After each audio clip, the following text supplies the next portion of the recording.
La sandale, tu peux pas sur du long attaquer l'articulaire. Là, c'est mort, tu vas faire 2 bornes et t'es cuit. Donc tu vas travailler vraiment le musculaire et encore une fois le musculo-squelettique. Tes muscles vont se former dans le sens du corps humain à l'état animal. Et en fait tu retrouves une physiologie qui est exceptionnelle. Moi je reviendrai pas sur des chaussures quoi.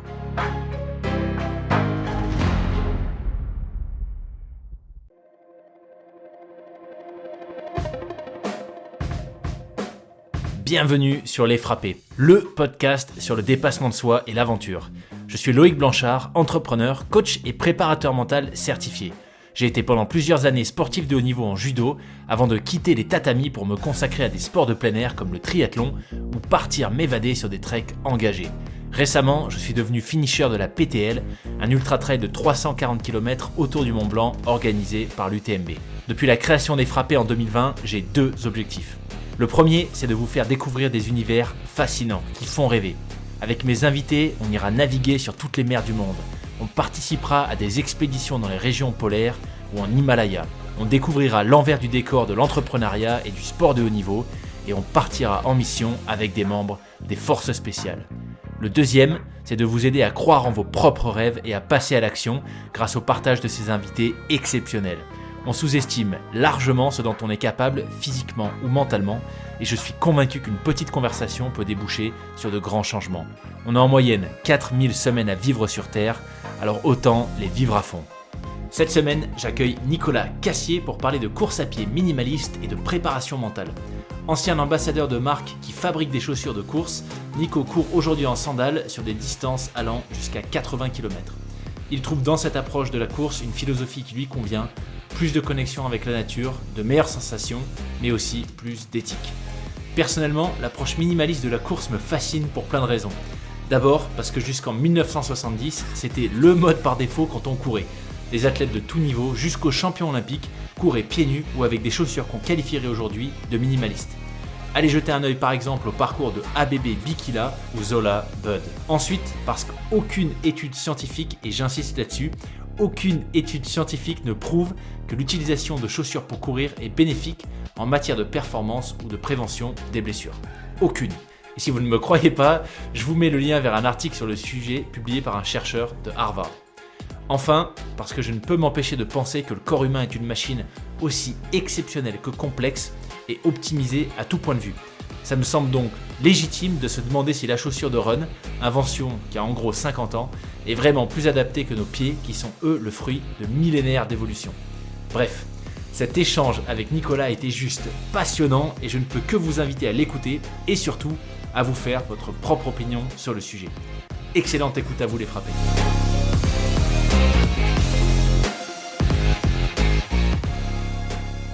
Salut Nico. Salut Loïc. Très content que tu débarques sur le podcast, sur les frappés. Depuis le temps qu'on échange sur les réseaux, récemment pour notre petit projet de test dont on va parler, je suis très content que ça se concrétise. Merci à toi de t'être libéré. Merci à toi de m'avoir invité. Je sens qu'on va parler de pas mal de choses autour du running, puisque c'est un peu l'univers dans lequel tu t'inscris, mais pas que, préparation mentale aussi. Mais ce que je te propose, c'est peut-être de commencer par te présenter, nous expliquer qui est Nico et ce que tu fais aujourd'hui. Yes, écoute, je m'appelle Nicolas Cassier, j'ai 37 ans, je suis papa de 2 enfants, qui ont 3 et 8 ans, je suis marié, je suis heureux du lever au coucher, ça c'est hyper important, mais vraiment. Côté pro, comme tu l'as dit, je suis préparateur mental et haute performance. Et c'est un job qui me passionne vraiment dans le sens où ça conjugue l'apprentissage et la recherche permanente et à la fois la transmission de tout ça. Et je me retrouve vraiment dans ces valeurs-là. Je baigne dans le sport depuis que je sais marcher parce que j'ai retrouvé des photos où je suis sur des skis à peine 3 ans. Donc j'ai vraiment toujours été dans le sport et dès 3 ans, j'ai été emmené au judo, et j'essayais de battre mon père qui était déjà judoka 3e dan. Donc j'avais un peu ce côté compète, sport, défi, on y va. Au quotidien, tu l'as dit, je cours minimaliste, route et trail en sandales. Et je débute dans l'ultracyclisme, qui est un gros chantier. Là, hier, de nuit en VTT, je me suis explosé le tibia. Voilà, tu vois, c'est c'est vraiment le débutant. Je suis ravi d'être à ton micro parce que j'écoute beaucoup, beaucoup, beaucoup tes podcasts et j'aime beaucoup les contenus. Et, euh, et ouais, c'est assez impressionnant de passer après les têtes d'affiche qu'il y a eu quand même. Et j'aime bien l'idée que tu pousses, tu vois. Je m'étais noté tout commence par un pas et qu'on a en nous l'énergie pour faire de sa vie une aventure exceptionnelle. Et je rajouterais juste que je suis convaincu que l'aventure, en fait, elle est en chacun de nous, tu vois, à l'intérieur, et que c'est immatériel, c'est un état d'esprit, et c'est vers ça qu'il faut tendre. Donc bah voilà, encore merci pour ton invitation. Moi je suis super content de ce qu'on va pouvoir échanger, de ce qu'on a déjà échangé, et d'avoir tes premières impressions aussi, puisque j'ai fait exprès de pas te demander pour laisser la surprise ce matin. Yes, yes. Merci, très belle intro Nico. Du coup, pour aller droit au but, le sujet dont on parle quand Nico évoque mes premières impressions, ça a un rapport avec ta pratique donc du run road trail minimaliste, puisque tu l'as dit, tu cours en sandales. Alors peut-être qu'on va... Et donc voilà, avant qu'on rentre dans le détail, tu m'as très gentiment organisé du coup la livraison avant cet épisode d'une paire de sandales minimalistes. Et j'ai eu l'occasion de faire une micro sortie, hein, parce que j'ai suivi à la lettre les recommandations, quelques centaines de mètres pour la première utilisation. Donc j'ai fait 1 kilomètre, voilà, c'est quelques centaines de Top. mètres. Mais voilà, on va en parler. Est-ce que peut-être avant que je te fasse mes retours, est-ce que tu peux peut-être, on peut peut-être, enfin, est-ce que tu pourrais peut-être nous présenter, tu vois, cette pratique quand on parle de sandales, de quoi est-ce qu'il s'agit exactement, parce que ça n'a rien à Ouais. voir avec tu vois, les sandales qu'on peut imaginer spontanément, la plage l'été, les gros trucs bien épais avec 36 lanières, etc. Mais qu'est-ce que c'est que ces produits dont on parle? Alors effectivement, on est très loin des tropéziennes qu'on voit dans tous les mariages d'été. La sandale, alors là je vais parler vraiment pour Panta, hein, qui est la marque qui fabrique les sandales et dont je suis ambassadeur depuis plusieurs années. C'est une semelle, donc il y a une semelle de propreté côté pied qui va être techniquement adapté à ce pourquoi on va courir. Donc on a des semelles de propreté trail, route et un petit peu, si je pouvais prendre le terme en vélo, mais gravel, c'est-à-dire du passe-partout. Et en dessous, on a une semelle d'accroche qui va être dans tous les cas de la Vibram, donc ce qu'on retrouve sur toutes les chaussures haut de gamme de trail, de course, de rando, etc.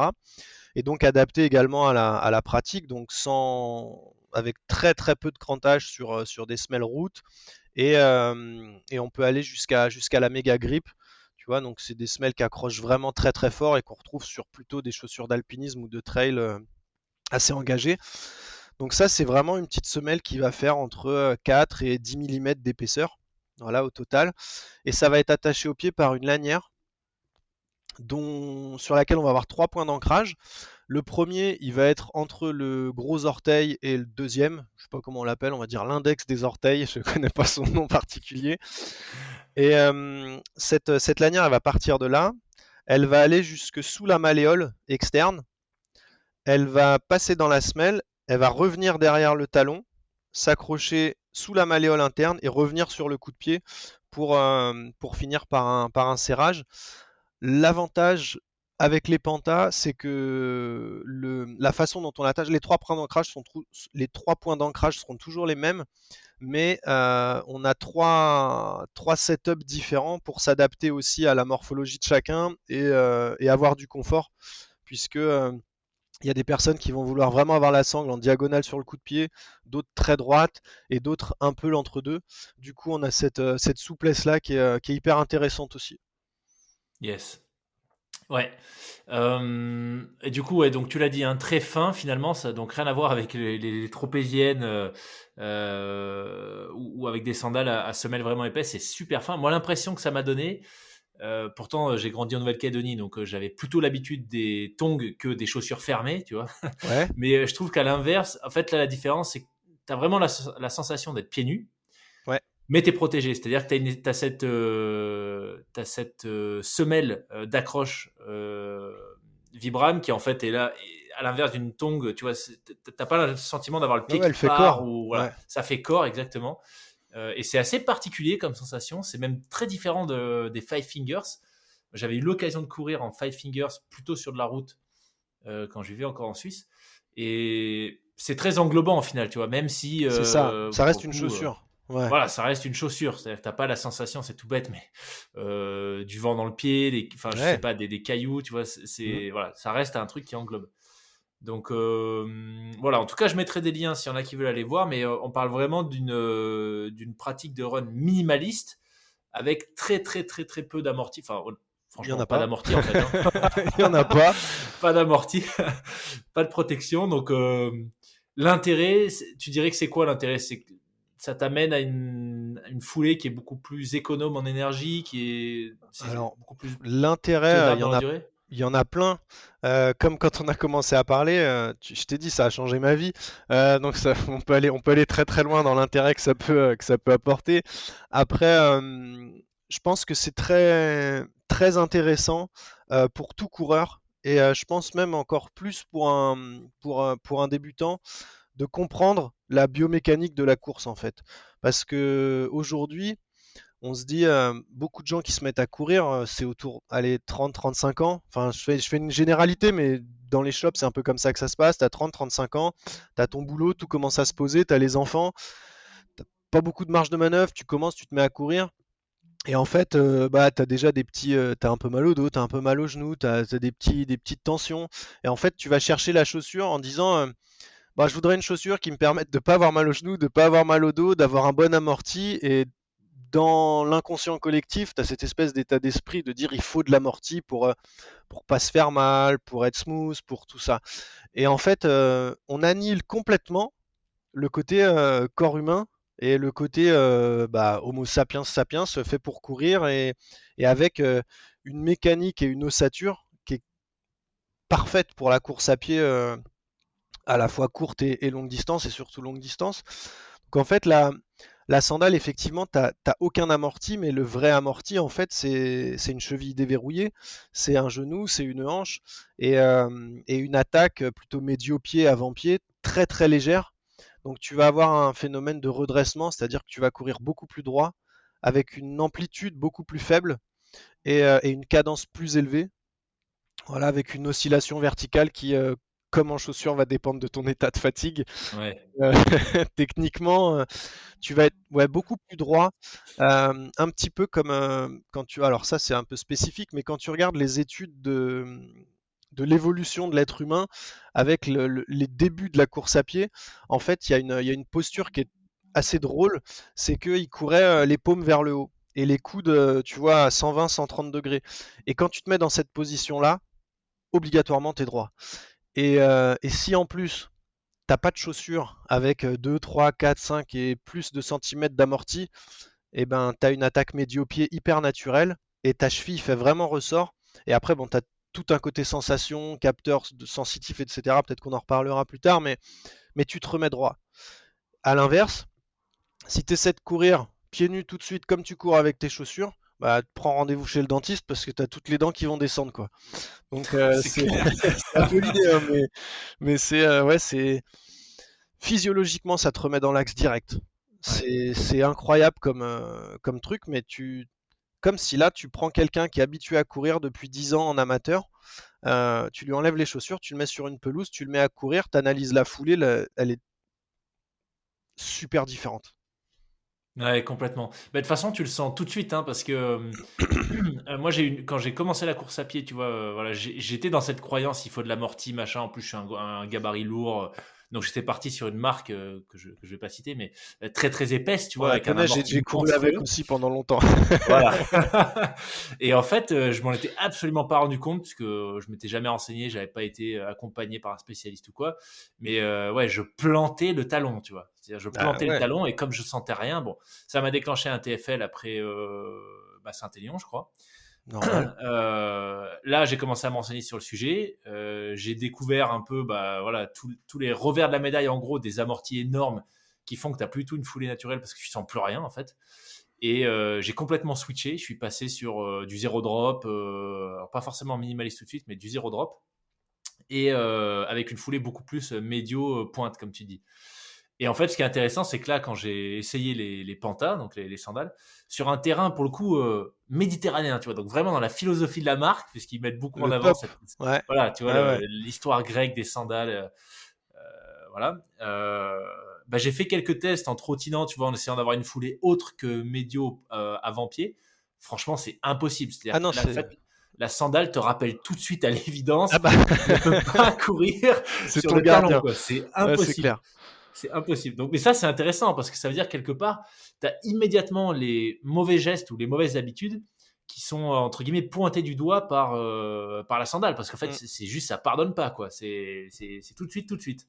Ouais, puis ce qui est hyper intéressant aussi, c'est qu'en fait, euh, tu vois, il y a quelques années, j'ai fait des ultras et notamment avec des chaussures avec beaucoup d'amorti, même si c'était du zéro drop, parce que j'ai été ambassadeur avant pour Altra qui est en zéro drop et Ouais. j'ai pu tester quasiment toutes les paires. Et en fait, tu vois, je me disais, ok, là je pars sur, je vais prendre l'exemple de la CCC parce que d'un point de vue séquelles, c'est une des courses qui m'en a laissé le plus. Et je m'étais dit, bah, je prends un gros amorti dès le départ parce que il me faut vraiment un fauteuil parce que c'est 100 bornes, 6000 D+, ça va être costaud. Et en fait, les genoux explosés et vraiment d'un point de vue articulaire, les hanches, les genoux, les chevilles, j'étais rincé à la fin. Et d'un point de vue musculaire, pas comme si de rien, mais j'avais pas l'impression d'avoir utilisé mes muscles en fait. Ok. Et à l'inverse, tu vois, quand tu commences à courir en sandales, tu te rends compte que ben, la biomécanique du corps, elle est ultra bien faite parce que autant tout ce qui est articulaire, ligamentaire, etc., ça a assez peu de flexibilité. Par contre, le muscle, tu peux lui mettre des charges énormes. Tu vas bien manger, tu vas bien boire, tu vas te reposer. 3 jours après, les muscles, ils Ouais. sont en bonne santé.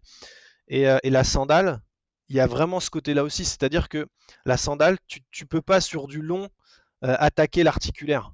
C'est mort. Tu vas faire 2 bornes et t'es cuit. Ouais. Donc tu vas travailler vraiment le musculaire et encore une fois le musculo-squelettique. Tu vas avoir un, tu vas te, comment dire, te former. Ouais, te former. Tes muscles vont se former dans le sens du corps humain à l'état animal. Et en fait, tu retrouves une physiologie qui est exceptionnelle et sur la marche, sur la course, c'est incroyable ce que tu peux développer et la différence entre récupérer d'un ultra en sandales et récupérer d'un ultra en chaussures. Moi, je ne Ah, reviendrai pas sur des chaussures, quoi. ah C'est pas... ouais, Ah carrément. ouais, ouais, non. Ok. Oui, c'est ça. En fait, c'est ça qui est super intéressant, c'est que tu as une pratique qui est pas du tout, enfin, qui va bien plus loin que juste la sortie du dimanche en sandales pour l'expérience. Et tu fais un paquet de trails et des ultras avec cette approche minimaliste. Ouais.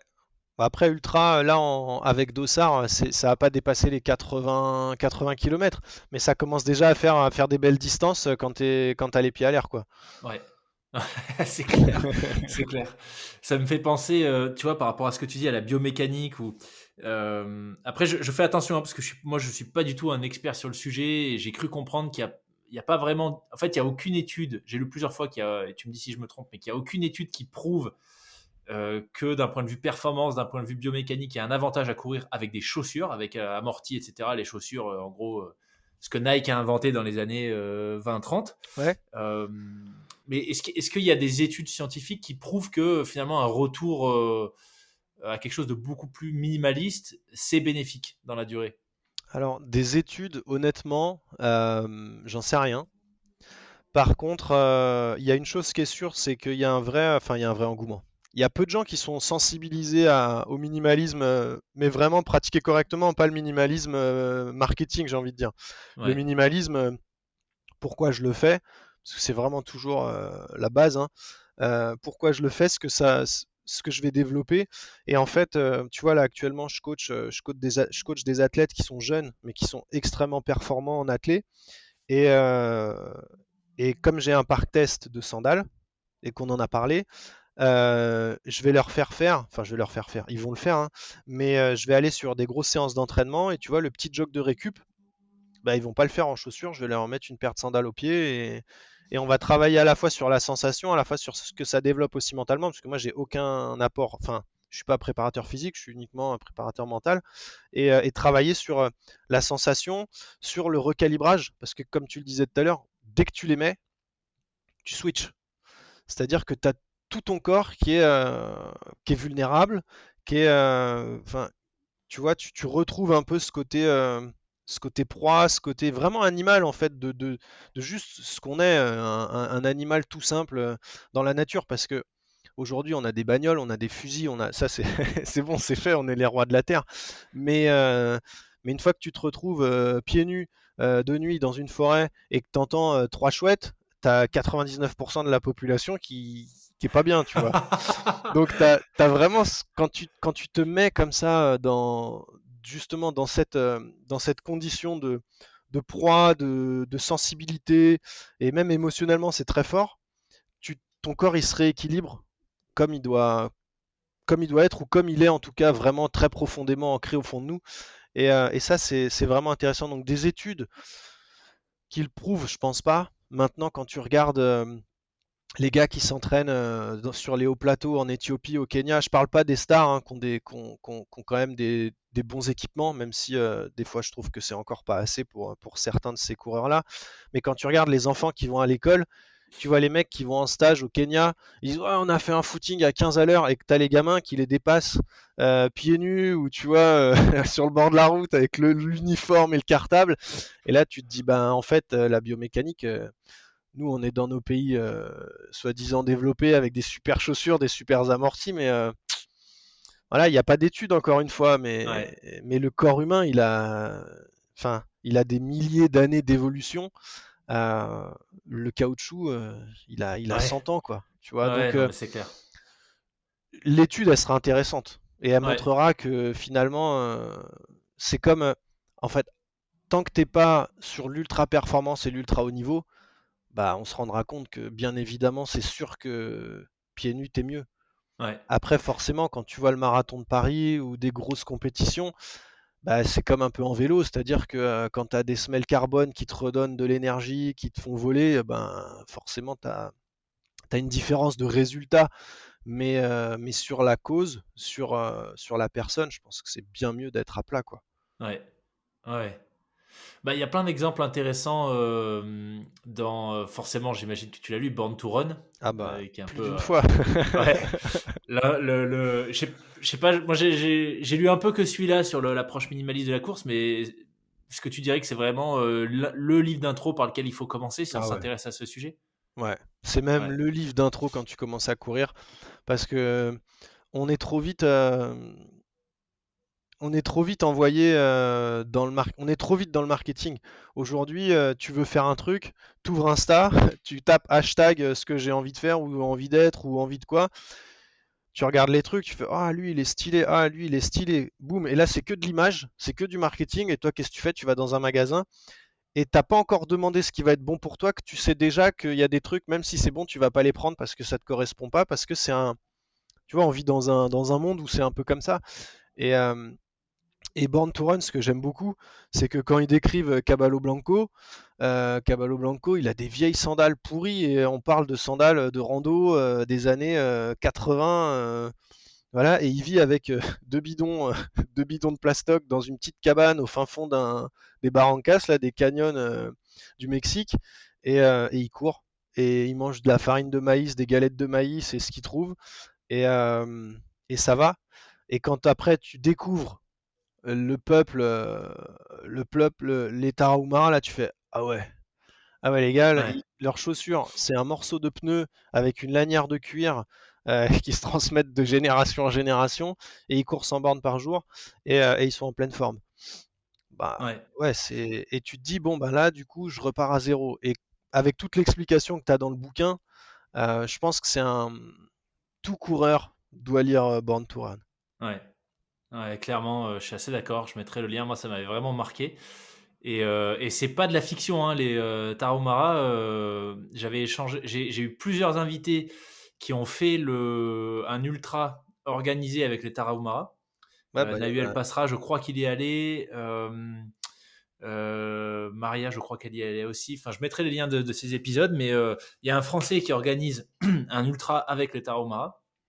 Et en fait, quand tu regardes, je sais pas si c'est le seul, hein, mais quand tu regardes les différences de temps, enfin, effectivement, tu as les meilleurs ultra trailers, parmi les meilleurs ultra trailers au monde qui vont là-bas.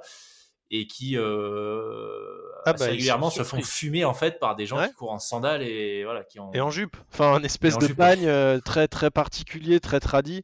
Et ah oui, c'est clair, bah, c'est leur terrain, ils font tout en courant, ils apprennent pas à marcher, ils apprennent à courir. Ils sont dans les montagnes, ils ont une hygiène de vie de fou parce qu'ils ont pas, eux, ils ont pas le McDo au coin de la rue. Et, euh, et la course, en fait, c'est le divertissement. C'est-à-dire que Mm. ils, moi, ils boivent des cafés, tu vois, mais eux, au lieu de faire une partie de Scrabble ou de pétanque, ils vont courir et ils ont un jeu où, en fait, ils courent avec une espèce de balle qui font descendre dans les chemins et c'est un peu comme un foot, sauf qu'il n'y a pas de but, en fait. C'est de garder la balle le plus longtemps possible et que ce soit en montée ou en descente. Et c'est comme ça, et même les femmes. Et à chaque fois que il y a même, je sais plus comment elle s'appelle, mais ils en ont fait venir sur la, c'était Transgran Canaria. La nana, elle arrive, elle est en méduse, avec une robe traditionnelle, et elle finit dans le top 10 femmes, quoi. Et là, tu fais ah. Et il y a des photos où tu la vois, elle est vraiment costume traditionnel, elle a des méduses aux pieds et un sac Salomon, tu sais, avec les bidons. Et je crois que les genoux dans le gif l'avaient republié cette photo. Elle doit être trouvable sur leur page Insta. Et la fille, elle cartonne tout le monde, quoi. Ouais. Parce que Ouais. c'est courir, c'est normal. Ouais. Et pour finir avec Born to Run, il me semble aussi, tu me dis si je me trompe, hein, mais qu'il y a un exemple où, avec des équipes d'athlétisme aux US, où ils font le test de leur donner en fait des chaussures méga Ouais. usées versus des chaussures complètement neuves, un peu tech, etc. pour l'époque. Mm. Et en fait, ils se rendent compte qu'il y a absolument, enfin, l'impact est pas du tout celui qu'on pense, quoi. C'est-à-dire qu'il n'y a pas une meilleure performance avec des Non, chaussures non, plus bah au contraire même avancées. pour eux. Au contraire, Mais en fait, je pense que ça, c'est le côté. Ça, c'est, tu vois, c'est le marketing qui a rattrapé le ouais. mythe. Ouais. Ça fait un peu penser au développement du skate, tu vois, dans les années 70, où t'as des mecs qui créaient des teams par-ci par-là en se disant, Ouah, j'ai trouvé des mecs qui sont super forts dans le domaine n'est pas encore trop développé, on va faire du pognon. Et c'était un peu ça l'idée. Ils sont allés chercher des coureurs. Ils ont essayé de les adapter, de leur filer effectivement des pompes, etc. pour se dire, bah, je vais les emmener sur des courses, je vais être leur agent et on va prendre un max de sous. Et en fait, bah, les gars, déjà, ils n'étaient pas dans cet état d'esprit-là. Et en plus, plus tu leur mettais du matériel, Ouais. moins ils étaient performants, quoi. Ouais. Ah, c'est passionnant comme sujet, hein. Franchement, vraiment, s'il y en a qui l'ont pas lu, qui nous écoutent, allez lire Born to Run. Si vous avez un minimum d'intérêt pour la course à pied en général, vous serez vraiment, vraiment pas déçus. Ah, c'est un voyage, hein. C'est un vrai Ah ouais, voyage. ouais, il est marquant ce livre. Il est marquant. Puis ce qui est intéressant, c'est que c'est pas trop une approche étude scientifique un peu lourd à lire. Il se lit très bien. Non. Il y a un petit peu de fiction dedans, d'un point de vue, enfin du côté des personnages. Donc, Et puis les personnages, euh, pour en citer deux, mais tu as Jen Shelton, qui est une extraterrestre de l'outdoor. Scott Jurek, qui est un des meilleurs coureurs d'ultra de tous les temps. Enfin, et avec des états d'esprit très humbles, très simples, très. On va pas là-bas pour faire la compète avec eux ou ouais, contre eux. On va là-bas pour découvrir, pour vivre un truc. D'ailleurs, ils sont malades, ils ont des problèmes de flotte. Enfin, on va pas spoiler, mais, euh, mais ils sont vraiment allés là-bas dans un esprit de partage, pas de conquête, et ça, enfin, ça donne encore plus au bouquin, je trouve. ouais, complètement. On est en train de parler là, tu vois, de Born to Run comme peut-être porte d'entrée vers le minimalisme. Toi, ça a été quoi ton trigger, le fait que tu te mettes à cette pratique?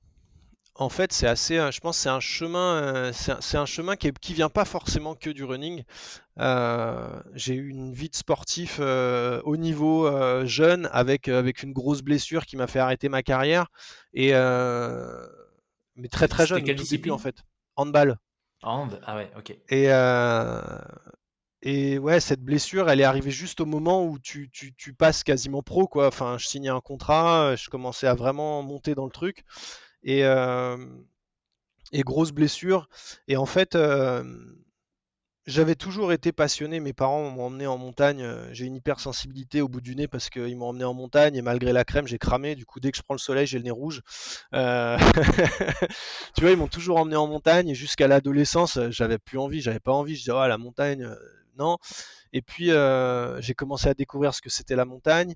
Et puis du fait du boulot de mon père, il y avait des séjours en fait à la montagne. Et du coup là, j'étais pas dans le cadre familial, j'étais dans un cadre séjour.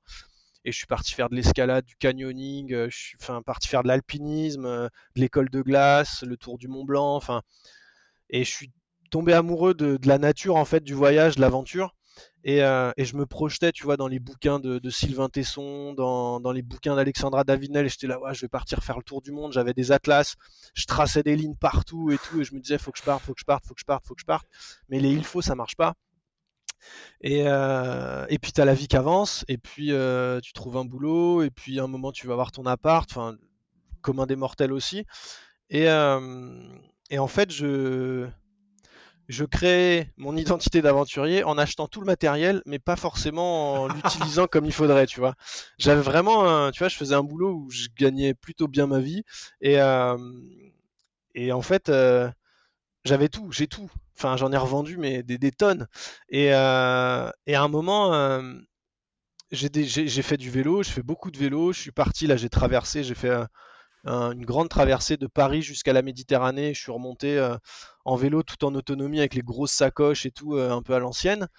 Et, euh, et là, ça a mis un point de départ en fait à une espèce de pratique de plus dans la découverte que dans la perf. C'est-à-dire que j'ai switché complètement. Avant, je vivais pour la compète.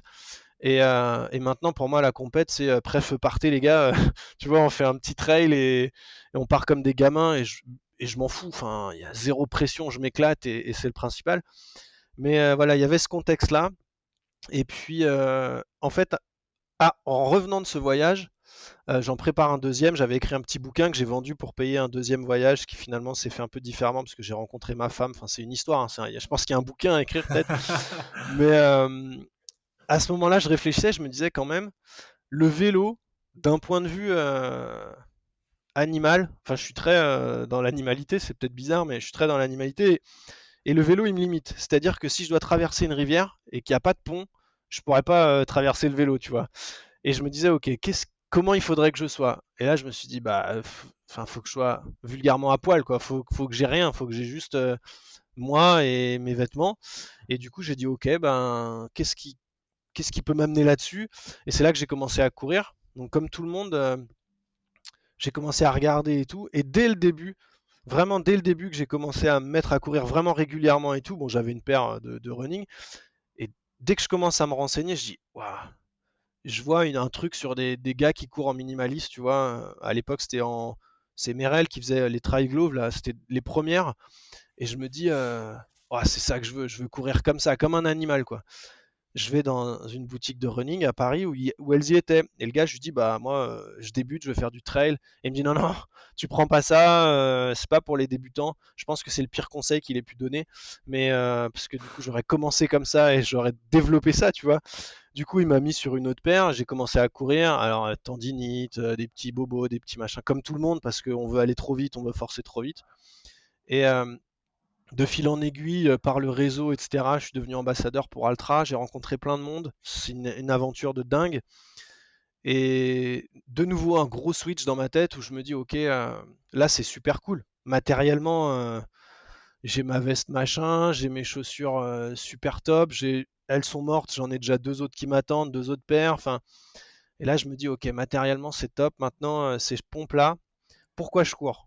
Pour être dans la nature, pour profiter de la nature, pour partager avec les gens.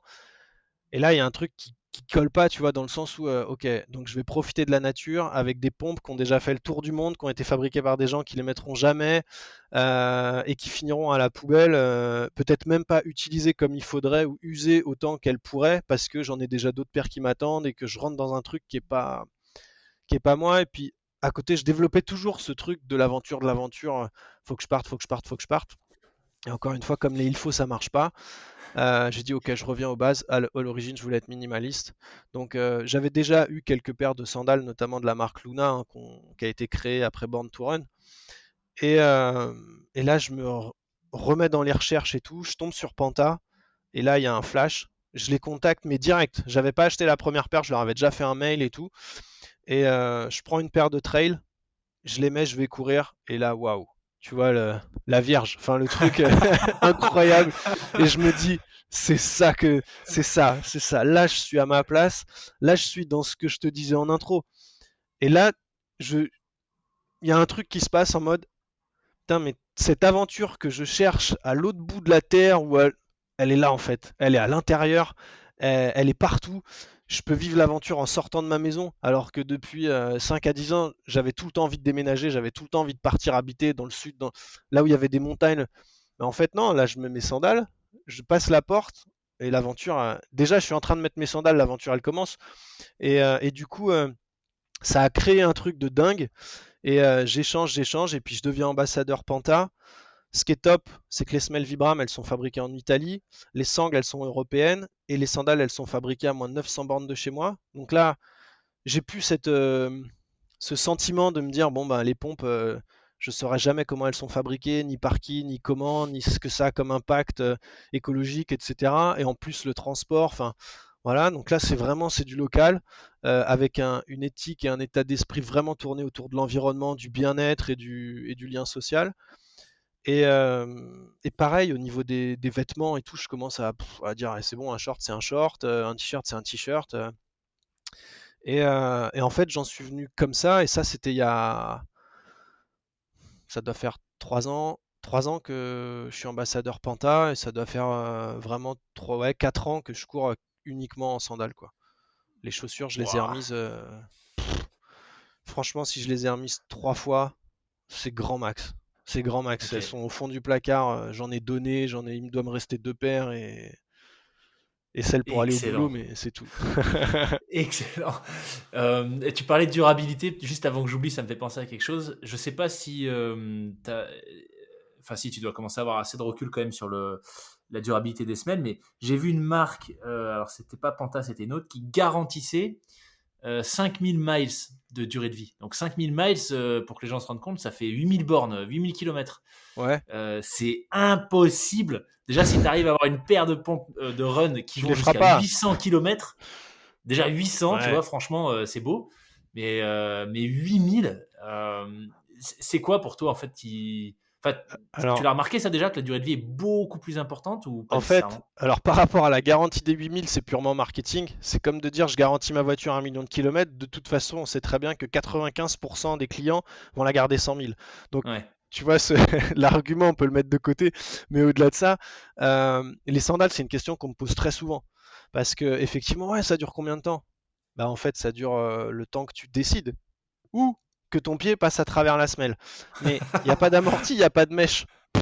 Et tu peux changer la sangle si elle pète. Et moi, j'ai des paires là qui ont plus de 1500 bornes. La sangle, elle est abîmée, elle n'a pas pété. Et la semelle, elle est pas, je suis pas passé au travers. Donc, garantir 8000 bornes, la semelle, elle doit être vraiment très rigide ou très compacte. Mais après, une paire de sandales, honnêtement, quand je reprends des chaussures que je pouvais avoir, des chaussures assez techniques, très légères de trail, tu fais 500 bornes, le mesh il est explosé, et voilà, et c'est fait pour. C'est un outil, c'est un consommable ultra léger, ultra performant, qui est dédié au très haut niveau, mais qui a un impact écologique terrible, enfin, c'est vraiment de l'éphémère. Là, ouais, la sandale, il n'y a pas de question d'amorti, il n'y a pas de déformation de la semelle, il n'y a pas de... Et ta sandale de trail, par exemple, si tu vas, mais moi, je suis pas encore arrivé, hein, mais si tu uses tout le crampon Vibram, bah après, tu peux faire de la route avec, hein.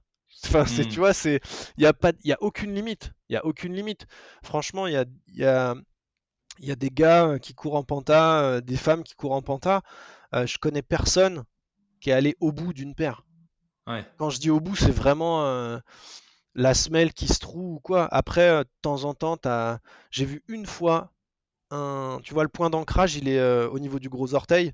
ouais. Et une fois un ancrage qui a pété, c'était un défaut. C'est arrivé une fois. Et après, sinon, j'ai jamais eu de retour sur Ouais. quelqu'un qui va au bout. Et ouais, Ouais, moi j'ai parce qu'en des fait, paires, franchement. 80% de ce que tu as au pied, c'est ton pied, en fait. Ah Donc, bah tu ouais. vois ce que je Bah voire ouais, et plus. t'as pas. En fait, une fois que ton pied est fait, tu vois, t'as pas le problème de silice qui va dans le mèche, qui frotte, et si tu les passes pas 20 minutes au Karcher après chaque sortie, ben t'as ce problème de déchirage de mèche, de déchirement du mèche. T'as pas un lacet un peu fragile, t'as pas un caoutchouc finalement qui est pas durable. Enfin, C'est toi Ouais. qui le décides en fait. Ouais. Et tu peux y aller, hein. Franchement, c'est increvable. Ouais. Bah, ouais. Bah, tu vois, par rapport à ce que tu t'expliquais sur le peu de durabilité des chaussures un peu classiques, etc. Pour la PTL, donc un peu plus de 300 bornes, 26 mètres de dénivelé, comme je suis un peu lourd, j'avais cherché une chaussure la plus robuste possible. Ouais. Bah, à la fin de la PTL, je l'ai jeté, hein. Ah Chaussons bah tu peux. arrachés, Ah, semelles défoncées. après, sur une compète comme ça, de toute façon, ta paire de chaussures, elle fait que la course. Parce que déjà en montagne, et avec l'engagement de la PTL dans les rochers et tout, il n'y a plus rien à la fin. Il n'y Ouais. a plus Ah rien. bah La ouais, semelle, ouais, elle je est te confirme. découpée.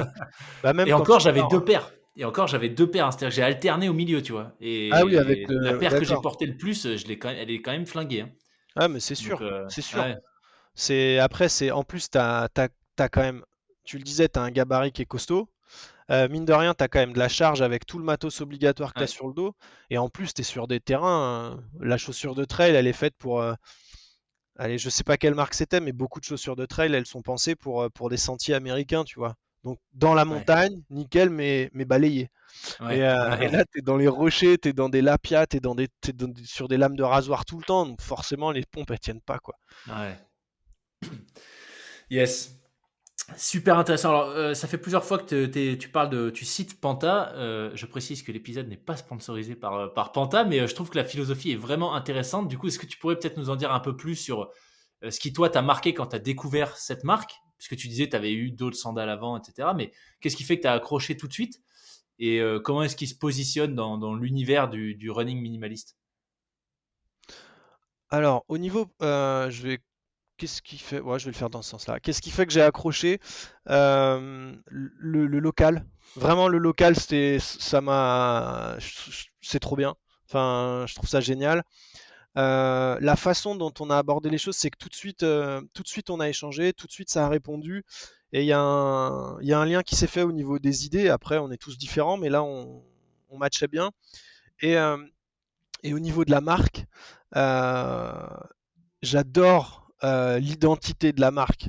C'est-à-dire que moi, je sais pas, moi, j'ai été baptisé comme beaucoup de gens parce que ça faisait plaisir à mamie, mais tu vois, en termes de spiritualité, j'ai grandi dans le 94, donc j'ai des potes de toute origine. J'ai été en centre de loisirs, j'avais des animateurs de toute origine, et dès qu'il y avait un truc, pas spirituel, mais un truc, tu vois, un peu organique par exemple, il y avait un animateur qui faisait de la musique africaine et moi, ça me parlait de fou, ses percussions et tout, ça me parlait et je passais énormément de temps avec lui.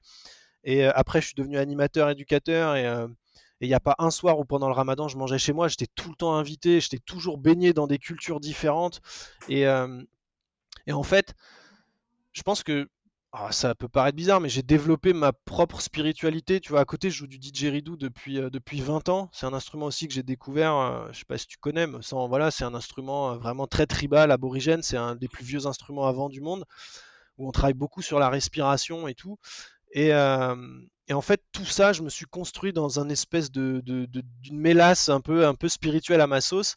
Et je me suis toujours dit, tu vois, je crois pas trop en Dieu ou des choses comme ça. Mais à la fois, je me suis toujours dit qu'il y avait une énergie, tu vois, autour de moi. Et l'identité de Panta, je la trouve trop bien parce que il y a ce côté pan, tu vois, le pan qui est moitié chèvre, moitié humain, et qui est toujours là dans les sous-bois, dans les montagnes et tout, et qui est là pour te protéger. Tu vois, je sais pas comment il s'appelle, je crois que c'est Saint Christophe, le saint qui fait ça aussi, le saint des voyageurs. Mais je préfère quand même un mec moitié chèvre qui joue de la flûte, tu vois. Et, euh, Oui, et donc Pan PAN, juste pour préciser, s'il y en a qui connaissent pas, c'est quoi? C'est une déité grecque? ouais, bah ouais, je pense que c'est un dérivé de Dionysos, tu vois. C'est ce côté festif dans la nature. Alors sans les orgies et tout peut-être de Dionysos, mais c'est une créature divine, moitié homme, moitié chèvre, qui joue de la flûte, d'où la flûte de Pan, et qui protège les gens qui passent, qu'aurait protégé Philippides quand il a couru de Sparte Un marathon. à Marathon pour prévenir de l'invasion. Et, euh, et ce côté, ouais, qui est une divinité comme ça, un peu. Enfin, je sais pas, je trouve ça génial. Et de définir sa marque, tu vois, par ça, je me dis quand même, t'es en 2020, enfin, je les ai découverts en 2019-2020. Tu te dis, les gars, ils lancent un, toute une image, toute une histoire sur un truc, pendant que d'autres sont sur le carbone, sur... tu vois, et tu te dis, C'est mais clair. en fait, je m'y suis retrouvé parce que, tu vois, quand je coach des gens, notamment dans le sport et surtout dans le running, je leur dis, pour moi, dans le running, il y a deux familles, sans scinder les deux, mais tu as les ingénieurs et les poètes. Tu vois, si je Ouais. peux, voilà, un peu très généraliser. Et moi, je me suis toujours mis du côté des poètes. Et quand tu as une légende comme ça, tu dis, enfin, l'état d'esprit, l'idée, le mouvement, enfin, du coup, j'ai accroché direct. J'ai dit, waouh, Ouais. ouais, je me sens super bien. Et on fait que de développer, tu vois. Là, j'organise un week-end avec des ambassadeurs Panta. Il y a Roald, le créateur, qui va venir et tout. Et c'est un truc autour du feu. On va faire des bains froids. Enfin, c'est vraiment très proche de la nature, très proche des gens et pas d'artifice, quoi. Ouais. Pas besoin de louer un énorme chalet dans une station UP et d'avoir un jacuzzi et un mec qui vient faire le traiteur. On vient, on boit des bières autour du feu et on discute, on va courir. C'est simple. Franchement, c'est simple. C'est ce Génial. dont on a besoin aujourd'hui, quoi. Enfin, en tout cas, c'est moi comme ça que Ouais. je le ressens. Et après, tu m'as dit comment je me suis identifié. Et la deuxième partie de ta question. Ouais, c'était comment est-ce qu'il se différencie là, tu as parlé de l'image de marque, mais d'un point de vue produit, est-ce qu'il y a quelque chose de différent qu'ils font? J'ai l'impression Alors, que le système de lanière est un peu particulier aussi, non? ouais, ça c'est ils ont en fait le système de base là comme tu les as reçus et comme on les reçoit quand on les achète, c'est leur montage. Il y a personne d'autre qui le fait comme ça. Le fait qu'on puisse faire trois montages différents de par la longueur de la sangle et le positionnement des ancrages, il y a qu'eux qui le font. Et après, vraiment, moi, ce que j'aime beaucoup, c'est que, encore une fois, là, on est dans un côté entrepreneurial, marché et tout, mais plusieurs fois, ils ont été abordés pour distribuer en magasin. Et c'est pas quelque chose qu'ils veulent. Tu vois, Ok. ils veulent garder leur identité, ils veulent garder le coût, parce que tu fais la différence, hein, là, une paire de Luna qui est fabriquée à Seattle aux États-Unis dans des ateliers de la même manière, hein, mais de l'autre côté de l'Atlantique, c'est 120 $ la paire, plus les frais de port, plus la douane. Après, tu as quelques paires qui sont vendues autour de, pareil, à peu près, là on est autour des 100-120 € en magasin en France, mais Panta a décidé de dire, bah non, nous, nos sandales, elles sont sous les 100 €, et une paire, hein, c'est autour de 80 €. Par rapport à la fabrication, par rapport à la qualité, on reste vraiment dans des normes hyper compactes. Enfin, je veux dire, tout le monde ne peut pas forcément se l'offrir, mais par rapport au marché, en termes de positionnement, on fait difficilement mieux. Et ils veulent vraiment garder ça pour que ce soit accessible et pour garder vraiment leur identité propre. Ils veulent pas que ça puisse être vendu dans un magasin et que ça devienne un produit au milieu des autres. Et Hmm. ce côté un peu exclu et à la fois identité forte, je pense que c'est très très important pour eux. Et c'est ce qui fait leur développement en fait. Ouais. Ouais. Excellent. Bon, là encore, hein, je mettrai les liens. C'est vrai que moi, j'ai bien accroché aussi sur l'image de la marque. Je trouve ça assez génial. Ça me parle pas mal. Tu vois, ce côté, voilà, déité grecque. Ça fait un peu, quelque part, on reprend quelque chose qui a marché pendant des centaines d'années, la sandale, tu vois, avec lequel les gens se Des débrouillaient très bien. milliers même. Des milliers, ouais. On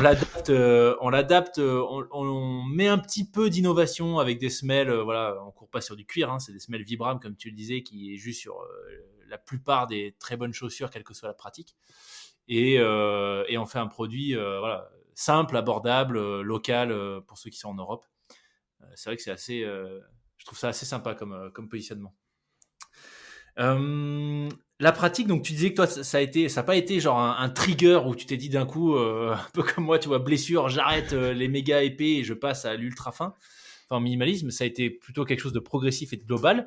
Mais dans ta progression, tu vois, en termes de distance, etc., de type de course sur lesquels tu t'alignais en sandales, comment est-ce que ça s'est passé? Est-ce que tu as vraiment respecté cette notion de j'y vais progressivement ou assez rapidement, tu as voulu, voilà, t'as voulu faire ce que tu faisais habituellement en chaussures, mais en sandales?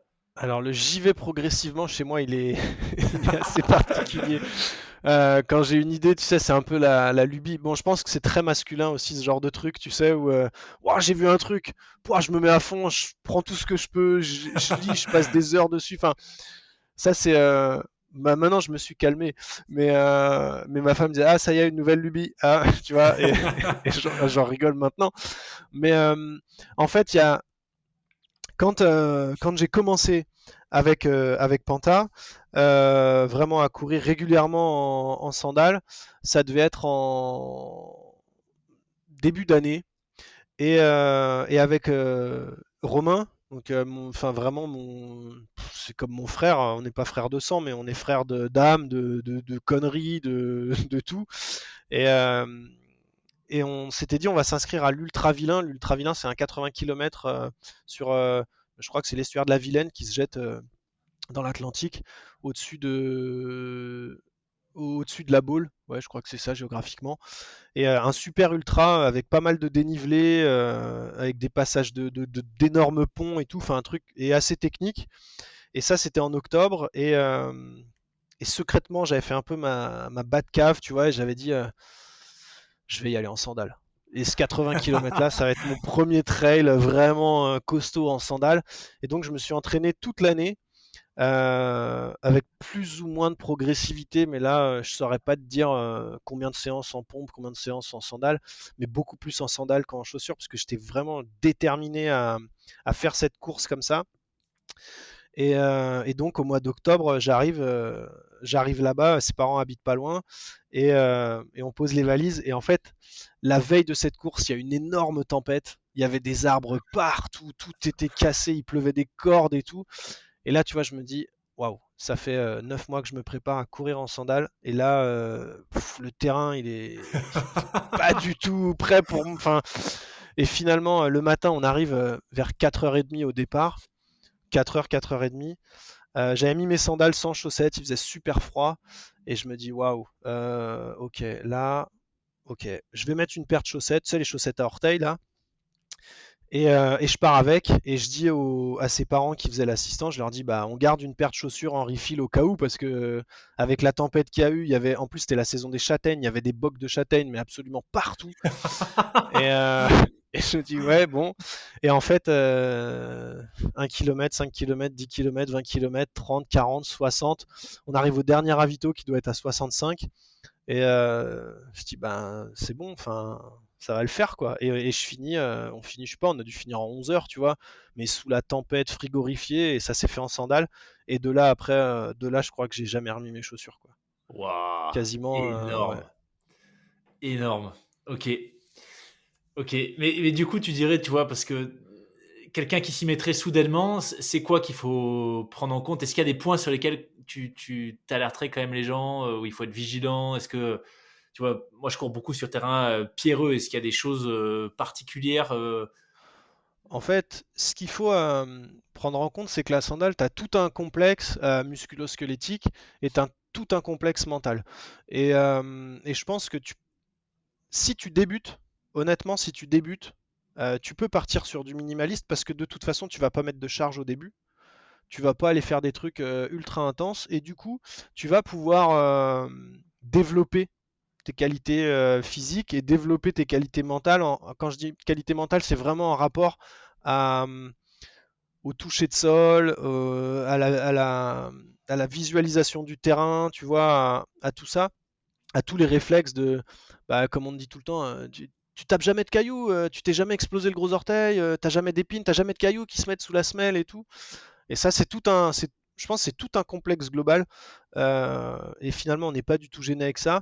Après, quelqu'un qui court depuis des années et qui s'entraîne, qui a un planning d'entraînement, etc., je dirais, ben, ton jog de récup, fais-le en sandales. T'as quand même pas mal d'athlètes sur piste, tu vois, qui font leur jog de récup pieds nus dans la pelouse. Et ben, décale ça en sandales sur un chemin et vois un peu ce que ça peut t'apporter.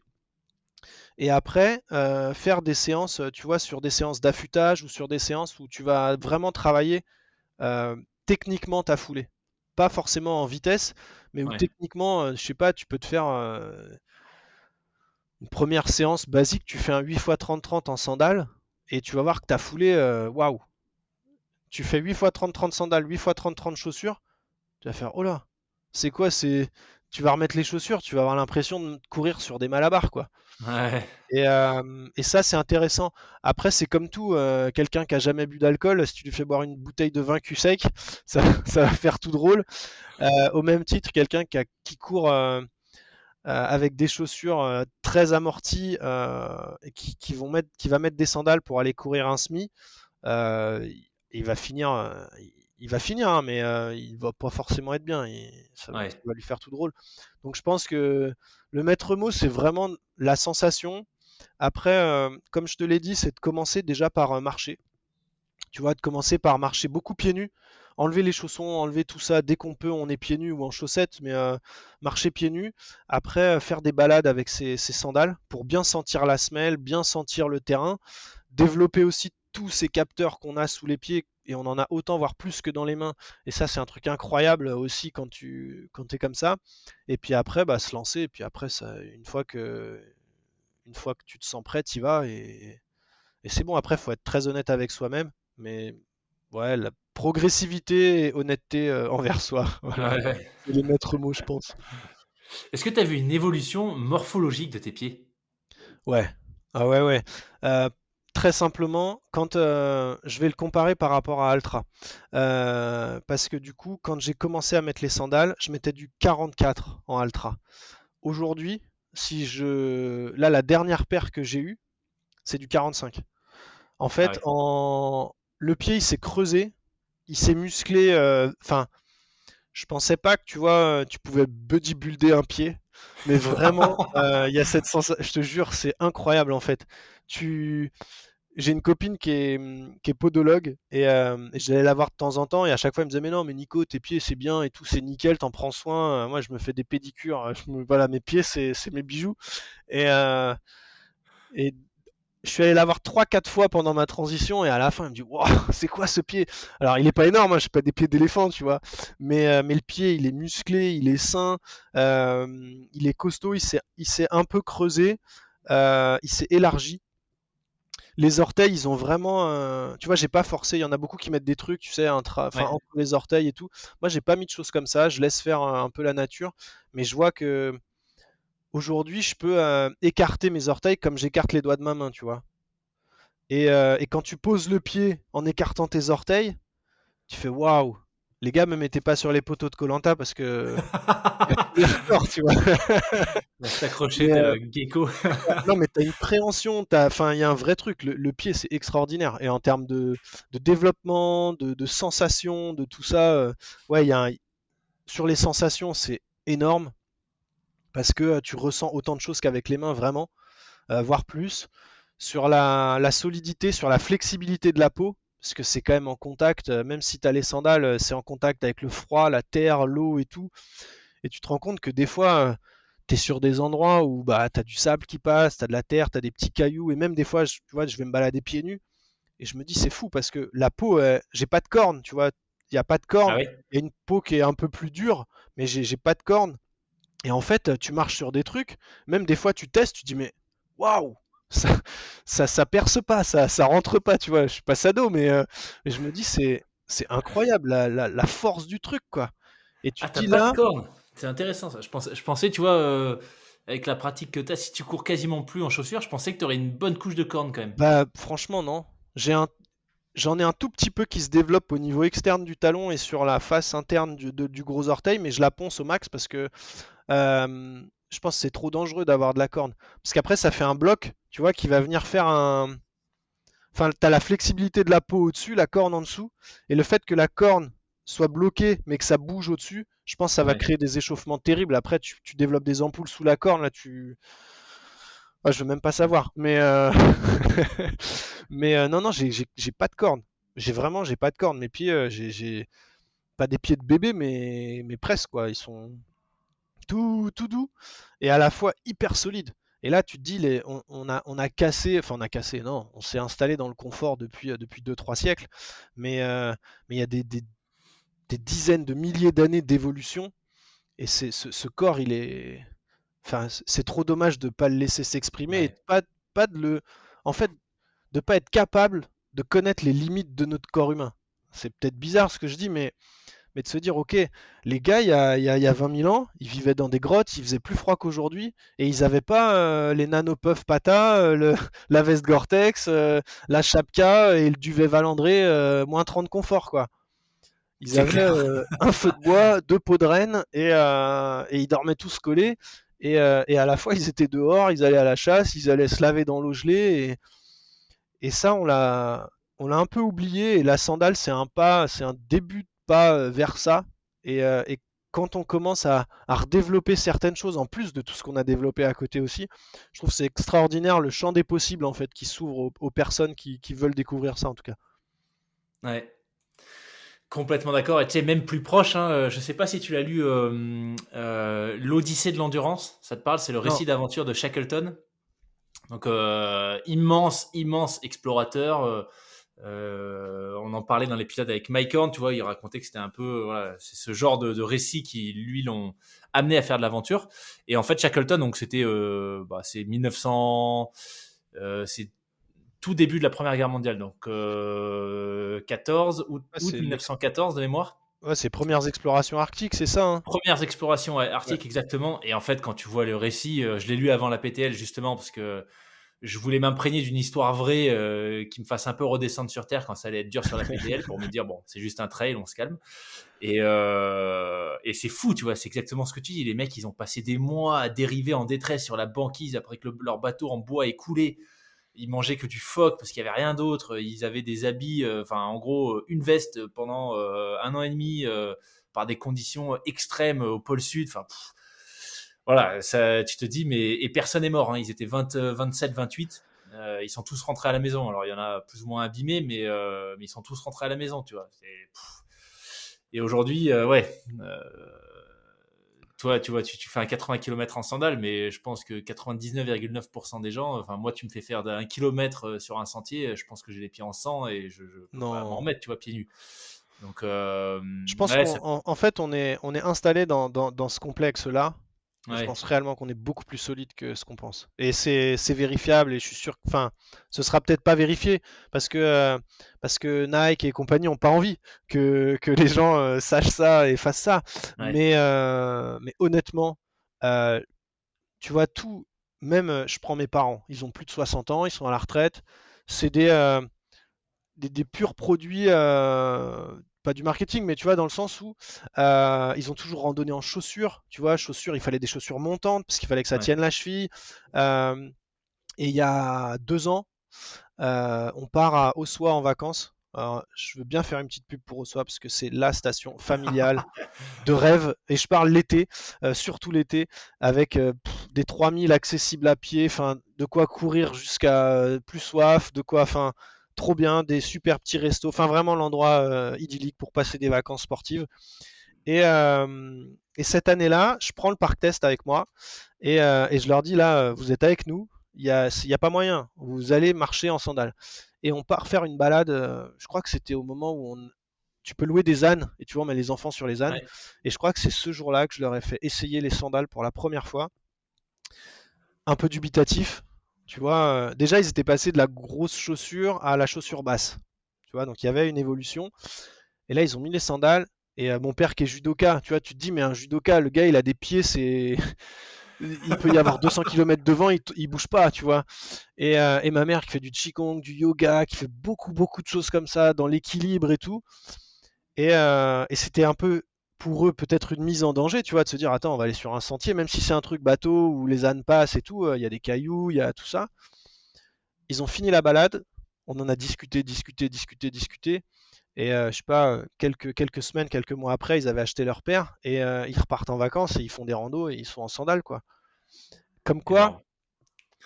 tu vois, une fois que tu as passé le truc du non, mais la sandale, qu'est-ce que c'est que ce truc? Alors, soit c'est un truc de hippie, soit c'est un truc dangereux, soit c'est ceci, soit c'est cela. Mais une fois que tu as passé ce cap-là et que tu dis, mais moi, en fait, je m'en fous. Je veux juste marcher en sandales. Laissez-moi Ouais, être qui j'ai envie d'être avec mes sandales aux pieds.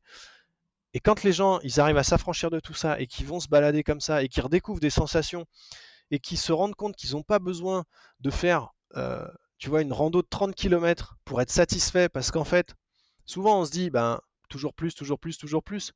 mais en fait, on peut faire différemment, plus kiffer, plus lentement, et vraiment avoir des sensations où j'ai vraiment profité de l'endroit sans avoir été à l'autre bout du truc avec des mises en danger et tout. Et tous les gens, enfin, franchement, hein, dans mon entourage, énormément de gens, pas tous, mais énormément de gens à qui j'ai fait tester les sandales en ont au pied, hein. Et de Ok. avril à septembre, dès qu'ils peuvent, ils les ont au pied, quoi. Donc c'est comme quoi il y a un truc à l'intérieur. Tu vois, je suis pas, et moi je suis pas vendeur, je suis pas commissionné, j'ai pas aucun intérêt à vendre des sandales pour Panta. C'est juste que, en fait, l'idée de dire aux gens, mais va voir et regarde tout ce que ça peut t'apporter. Tu le prends, tu le prends, tu le prends pas, tu le prends pas, je m'en fous. Mais une fois que tu auras testé, tu verras que tu vas redécouvrir des choses et c'est incroyable ce que ça permet. Il y a même des gens, tu vois, de secteurs bancaires ou autres, qui ont testé les sandales, qui en ont acheté, et notamment deux amis, et qui me disent mais c'est trop bien, je vais faire toutes mes vacances avec et tout, alors qu'avant jamais de la vie tu leur aurais dit sandales, un truc, Ouais. et finalement bah oh, je suis trop bien, ça tient aux pieds, on peut tout faire avec, ça accroche dans les rochers, ça, enfin ouais c'est fou. Ouais. C'est vrai que l'accroche, tu vois, j'étais un peu dubitatif sur ça. Et c'est la raison pour laquelle, quand je suis allé les tester, j'ai pris un terrain. Je les ai pas testés sur une piste forestière DFCI, tu vois. J'étais en fond de combe, avec une remontée bien raide, des dalles de rochers, des épines de pin un peu partout, de la terre meuble. Je voulais voir justement en montée et en descente ce que ça donnait. Mais tu me l'avais dit avant, hein, que ça accrochait. Enfin voilà, c'est des semelles Vibram. En plus, le modèle que j'ai reçu, c'est vraiment des gros, il y a un gros grip. Ça bouge pas. Et j'avais un doute aussi par rapport au pied, parce que bah, forcément, il n'y a pas de lacet, donc tu as juste une lanière pour maintenir le pied, tu vois. Donc je me disais, attends, comment ça va se passer? Et en fait, ouais, c'est assez étonnant, mais en fait, ça bouge pas, quoi. T'as pas la semelle scotchée à la plante du pied, mais tu as suffisamment de marge de manœuvre pour, voilà, sans que ce soit gênant, en fait. Alors, et je vais rajouter en fait, parce que je m'en suis rendu compte, tu vois, je parlais d'Ossois tout à l'heure, il y a on y est allé 3 4 fois l'été, et il y a un sommet qui s'appelle le Râteau d'Ossois, c'est un sommet un peu au-dessus des 3000 qui est là-bas, qui est, alors, le col du râteau est accessible en rando, il y a un bon gros dénive, mais ça va. Et après, le râteau, tu montes vraiment, c'est alpin. Enfin, t'es sur des rochers, t'es sur des cailloux, tu peux pas emmener des enfants ou des gens qui n'ont pas trop le pied montagnard. Et en fait, la première fois que je l'ai fait avec des chaussures, justement. Ok. Et sur les dalles et tout, c'était bah, souvent on partait très très très très tôt le matin et tu arrives sur les dalles, elles sont peut-être un peu humides, il fait froid, il fait pas encore totalement jour et euh, et t'as pas le pas assuré. Vraiment, tu sais, t'as le pied, tu te dis ça peut glisser. Parce qu'en fait, quand tu es dans une chaussure, tu fais confiance à la semelle. Parce que tu n'as Ouais. aucune sensation de ce qui se passe en dessous. Quand j'y suis retourné 2 ans après en sandales, j'ai dit bah, je vais remonter au râteau, c'est trop beau, je vais faire tous les sommets possibles en sandales autour. Et en sandales, j'étais un lapin. Parce qu'en fait, tu as bah, le pied qui s'est musclé, mais surtout, en fait, la souplesse fait que ton pied travaille vraiment. C'est-à-dire que quand tu vas coller le pied sur ta dalle ou sur ton rocher, tu as la préhension des orteils. Ouais. Et c'est plus on est habitué à courir comme ça, plus on est habitué à se déplacer comme ça, plus c'est prégnant. Mais la préhension des orteils sur le rocher, c'est incroyable.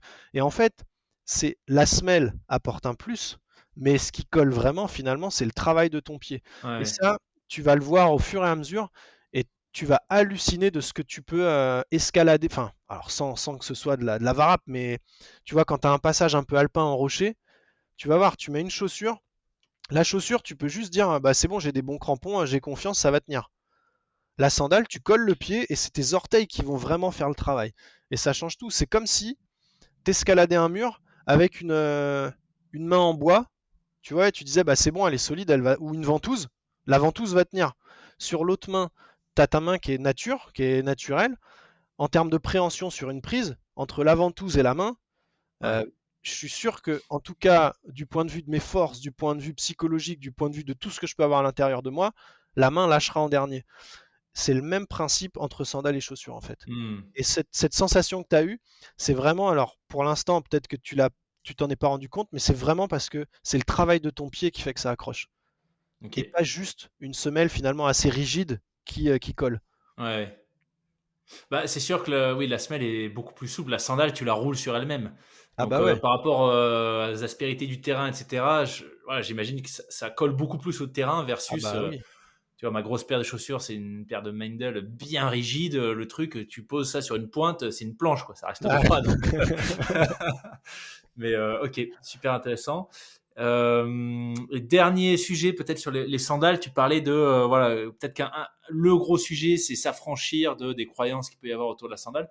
J'ai quand même l'impression que c'est un peu un gros frein, c'est le frein social en fait, tu vois. C'est-à-dire que moi typiquement quand je les ai mis, je me suis dit bon, j'en rigolais avec ma femme, je me suis dit bon là tu vas voir qu'au moment où je mets mes sandales, je vais avoir l'air, tu vois, je vais marcher un peu comme sur des œufs au début, je vais être pas trop sûr, je vais croiser une classe verte de 40 enfants qui vont me regarder en mode qu'est-ce que tu fous là. Et ça a failli arriver. Mais ouais, tu dirais que apparemment tu l'as fait essayer à beaucoup de gens autour de toi. Ce frein social, c'est peut-être le principal ou le plus compliqué à surpasser. Alors, là-dessus, bon, peut-être que ça vient aussi de mon côté prep mental et de mes aventures et de mon indépendance personnelle, mais je me suis jamais soucié de ça. Ok. Après, tu le subis quand même de temps en temps, mais plutôt rarement, tu vois. Les seuls endroits où vraiment j'ai eu des trucs à retenir, bah, je parlais du râteau d'Ossois. Ce jour-là, je fais une sortie enfin, je sais pas, ça devait faire un peu plus de 30 bornes, ça faisait un petit 4000 de dénivelé, donc une sortie vraiment costaud, tu vois. Et dans la descente, je me dis là, j'ai 1200 mètres de négatif, mais je les tarte. Vraiment, je les tarte, je vais à fond, je descends comme une pierre, j'arrive en bas et je mange. Et en fait, dans la montée, je croise personne parce qu'il fait encore nuit. Et dans la descente, le jour commence à se lever. Et moi, je suis à la frontale et j'arrive des cols où tous les gens commencent à arriver. Tu vois, je les vois super loin en dessous. Et je commence à descendre à fond. Et les gens s'écartent. Oh, t'as vu, il a des sandales et tout. Bon, je discute pas, je cours, je cours, je cours. Et à un moment, il y a un mec qui se met à moitié en travers et qui me dit ouais, tu te rends pas compte, t'es fou, tu vas te casser le pied et tout, machin. Et mais je lui dis bah, bonjour Jean-Jacques, qu'est-ce qui se passe en fait, pourquoi tu me cries dessus? Il me dit mais t'es en sandales, on fait pas de la montagne en sandales et tout. Et à ce moment-là, le gars, moi j'étais hyper pisse, j'étais dans ma sortie et tout. Et je lui dis ok, tu passes combien de temps en montagne par an? Tu passes combien de temps sur sur les sentiers par an? Bah, 5, 6 jours, 7 jours par an. Je dis, mais moi, tous les jours, toute l'année, je suis dehors. Toute l'année, je suis en sandales, je suis pieds nus. Donc, laisse-moi faire mon truc. Me juge pas. Amuse-toi, je m'amuse et terminé. Et je pense qu'il s'est retombé. Je suis reparti en courant à fond. Et ce jour-là, j'ai eu ça. C'était un peu plus virulent, mais pas tant. Et après, sinon, sur les courses. Alors, sur les ultras, Ouais. t'as... ce qui est assez drôle, c'est que quand tu arrives sur des courses, forcément, avant le départ, oh, oh, tu cours avec ça, mais attends, tu vas pas faire ça et comme ça, t'as vu le terrain et tout, mais tu connais, mais t'es sûr qu'on peut faire ça comme ça? Bah ouais, écoute, ça devrait le faire. Je m'inscris pas à une course, je viens pas en sandales, enfin, je suis pas fou, quoi. Et je pense que même un fou, s'il est pas expérimenté, il va pas venir faire ça comme ça. Ou alors vraiment, ouais, il y a un problème. Mais, euh, mais après, pendant les courses, t'as souvent, tu sais, pendant la course, forcément, tu te retrouves dans un groupe de niveau finalement, avec des gars et des femmes qui s'entraînent autant que toi, voire plus que toi, pour avoir le niveau dans lequel tu te trouves, tu sais, dans cette espèce de petit espace-temps dans la course. Et à la fois, tu te fais doubler. Et les gars, tu sais, en te doublant, oh, respect, sandales et tout. Et à la fois, non, mais comment tu fais? Oh, c'est pas possible d'être en sandales ici et tout. Et des fois aussi, vraiment des gens, ah, c'est cool, et ça va. Bah ouais, ça va super. Et ça, sur les ultras, c'est vraiment comme ça. Donc c'est très smooth. Après, sur les petites courses, tu vois, là j'en ai fait une il y a un mois. Et sur les petites courses, moi j'y vais comme si moi j'y vais pour faire la course. Sur les petites courses, c'est vraiment fun. Tu vois, jusqu'à 30 bornes en trail. Là, c'était 20 bornes avec 800 D+. Donc une course qui allait être assez technique parce que dans le nord, il n'y a pas beaucoup de massifs, hein. Donc c'est vraiment des pif-paf, mais hyper raides, très techniques. Et, euh, et au départ, je me mets avec mes potes qui, la semaine d'après, faisaient les championnats de France de trail court à la Cité de Pierre. Donc des gars qui sont solides, tu vois, on est sur la lice au départ. Et il y a deux, trois mecs de club qui sont derrière, qui se foutent de ma gueule, qui se disent, ah, de toute façon, on va lui marcher dessus, ouais, de toute façon, il va faire 100 mètres et puis c'est fini, ouais, il se la raconte, ouais, machin. Et en fait, le départ est donné, on court. Moi, je fais ma course, enfin. Et ces gars-là, je les vois jamais. Et à la fin, j'arrive, je vais boire un coup, tout ça, ils arrivent, et puis ouais, t'as fait la course comme ça tout le long et tout. Je dis bah ouais, je viens de finir. Et vous, ça s'est bien passé? Non mais attends, tu rigoles, t'as abandonné, t'as.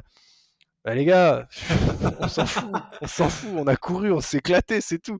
Donc après, voilà, je suis pas un grand athlète. J'ai fait le choix de courir en sandales, donc forcément moins vite. Dans les descentes, tu vas beaucoup moins vite. Tu peux pas, tu vois, sur route, en descente. Cet été, j'ai fait une course. J'étais ouais, peut-être dans les 10 premiers, mais dès que ça a commencé à descendre fort, je perds 10-15 places parce qu'au-delà de 16-17 à l'heure en descente, en sandales, Ouais. bah, les pieds, enfin, ça devient dangereux, quoi. Moi, j'ai pas envie de me blesser. Mais après, non, souvent, c'est des réactions, soit des compétiteurs un peu frustrés de se dire, attends, moi, je m'entraîne toute l'année et j'arrive au même niveau ou moins bien, alors que je suis en chaussures, que je mange, que je bois, que je truc, que bidule, que tout ça. C'est finalement assez rare et de plus en plus rare. Soit c'est des gens qui sont juste waouh, enfin c'est super cool. Et si tu t'arrêtes et que tu parles avec ces gens-là, tu peux être sûr que si tu avais le parc test, ils testeraient et 2 semaines après, ils en auraient au pied, quoi. Parce que ils se disent, mais si c'est possible, pourquoi moi je peux le vivre aussi? Ça a l'air génial ce qu'il est en train de vivre, ce mec en sandales. Il a les pieds dans la neige, dans la glace, dans l'herbe et tout, mais ça doit être incroyable. Et c'est beaucoup plus souvent comme ça qu'avec de l'animosité. Franchement, Ok. c'est un. Mais tu surprends, hein. Les gens, quand ils te voient arriver, surtout en montagne ou sur les névés, tu sais, des fois, tu montes à 2005, au-delà de 2005, presque 3000, tu as des traversées de névés, et tu as les randonneurs bon, qui ont les gros sacs, tu vois, et tu as des trailers. Et toi, tu es en train de redescendre parce que tu es parti dans la nuit, et eux, ils sont en train de monter, et là, ils te voient descendre, tu as tes bâtons, tu es sur le névé en train de glisser et tout, et ils te voient arriver, ils font ah, mais t'es monté comme ça. Bah ouais, c'était trop bien, les gars. Et là, c'est drôle, mais c'est jamais. Enfin, une fois, je te dis un peu d'animosité, sinon, c'est toujours de la surprise et de la Ok. curiosité. Ok. Ok. Ok. Ouais, ça me rappelle en Suisse quand j'avais commencé à courir avec les failles en Five Fingers. C'était assez rigolo parce qu'il y avait souvent des gens qui se retournaient. Tu vois, je courais plutôt en environnement urbain, donc là où j'habitais à Basel. Et ouais, les gens se retournaient déjà en Five Fingers, donc sandales, Ah, mais tu vas voir, j'imagine. hein. Mais tu vas être surpris de la normalité, en fait. Au début, Ok. tu te dis, ouais, je vais passer pour un extraterrestre, et puis finalement, en fait, t'es dans ton truc, et il y a des réactions. C'est sûr, il y a des réactions tout le temps, mais c'est pas disproportionné. Ok. Ok. Ok. Ok, eh ben écoute, on aura fait un bon gros focus sur les sandales. Ce que je te propose, c'est peut-être qu'on passe à la partie préparation mentale. Yes? Puisque bah, voilà, tu disais, t'es préparateur mental. J'imagine qu'avec ta pratique du trail et du long notamment, bah, il y a des choses justement, que tu mets en pratique toi-même. Là encore, peut-être qu'on peut commencer par le commencement. Qu'est-ce qui fait à un moment donné que tu t'es dit que tu voudrais accompagner des gens sur ce sujet en particulier? Alors, ouais, on va remonter loin du coup, mais non, mais en fait, tu vois, il y a eu cette rupture du sport jeune dont je parlais tout à l'heure, Ouais, et à ce moment-là, je me souciais de rien. Enfin, je veux dire, quand tu fais du sport comme ça, t'es presque. Enfin, là, je venais de signer un contrat, du coup, que j'ai jamais mis en place, mais tu pars pour être logé, nourri, blanchi, habillé. Limite, il y a quelqu'un qui te téléphone pour te réveiller le matin. Enfin, c'est assez dingue comme truc. Et encore, c'est pas du foot, tu vois, mais t'as ce côté où t'es ultra chouchouté, où tout le monde est fier de toi, où tout le monde est content et se dit ah, la fierté, enfin, waouh! Et quand ça s'arrête, je reçois un courrier où on me propose de faire une formation d'arbitrage. Tu vois, je me dis merde. Non, en fait, là tout de suite, j'ai pas envie d'être arbitre. Et du coup, tu bah, es en pleine construction de toi-même. Tu as plein de trucs qui te passent dans la tête. Tu as choisi tes cours en fonction de ça pour te dire bah voilà, je vais pas dans la facilité, mais je vais dans un cursus qui me permet d'être clairement focus sur le sport. Et parce que je suis un peu attentif et que je fais attention et qu'en cours, je bosse, je m'en sors très bien. Mais du coup, je me retrouve dans un cursus finalement commercial qui est sympa, mais avec certaines valeurs où je me retrouve vraiment pas du tout. Et ce côté sport qui vient de se terminer. Donc à côté, bon, je continue de faire du sport. Je passe quand même un brevet d'état d'éducateur sportif. Je suis ok, quand même animateur et éducateur pendant tous mes temps libres, mes congés, etc. Et, Et quand je commence à faire mes formations justement de brevet d'État, d'animateur, donc BAFA, BAFD, tout ça, euh, tu vois, je regardais les formateurs et je me disais, il y a un truc. J'adore le fait de passer des messages, le fait d'étudier un truc et de le transmettre. Enfin, il y a un truc qui se passe. Et bon, je fais mon bonhomme de chemin, je deviens animateur, directeur de structure de loisirs. Ce métier-là, malheureusement, il se pérennise pas parce qu'à un moment, je vais devenir propriétaire. Enfin, je veux acheter mon Ouais. appartement, je veux avancer. Et, euh, et c'est pas possible, c'est des CDD renouvelés, renouvelés, renouvelés, renouvelés, renouvelés. Et la projection est difficile. Donc, un jour, je vais taper à la porte d'une agence immobilière. Mais vraiment taper à la porte avec un CV, une lettre de motive en me disant, ben voilà, ma mère connaissait plus ou moins la dame qui avait créé cette agence parce qu'elle avait travaillé dans l'animation avec et tout. Et elle me dit, ben va la voir, demande-lui ce qu'il faut faire pour devenir agent immobilier et puis tu verras bien. Et là, j'ai quoi? Je dois avoir 22, 23 ans. Je vais taper à la porte. Je leur dis, écoutez, voilà, moi, j'y connais rien à l'immobilier, mais je sais de quoi je suis capable. Je suis un bosseur et ça m'intéresse. J'ai vendu la maison de mes parents, tu vois, en faisant les visites et tout. Donc, bah, qu'est-ce qu'il faut faire? Où est-ce qu'il faut se documenter? Qu'est-ce qu'il faut apprendre? Où est-ce que je peux trouver des sources et tout?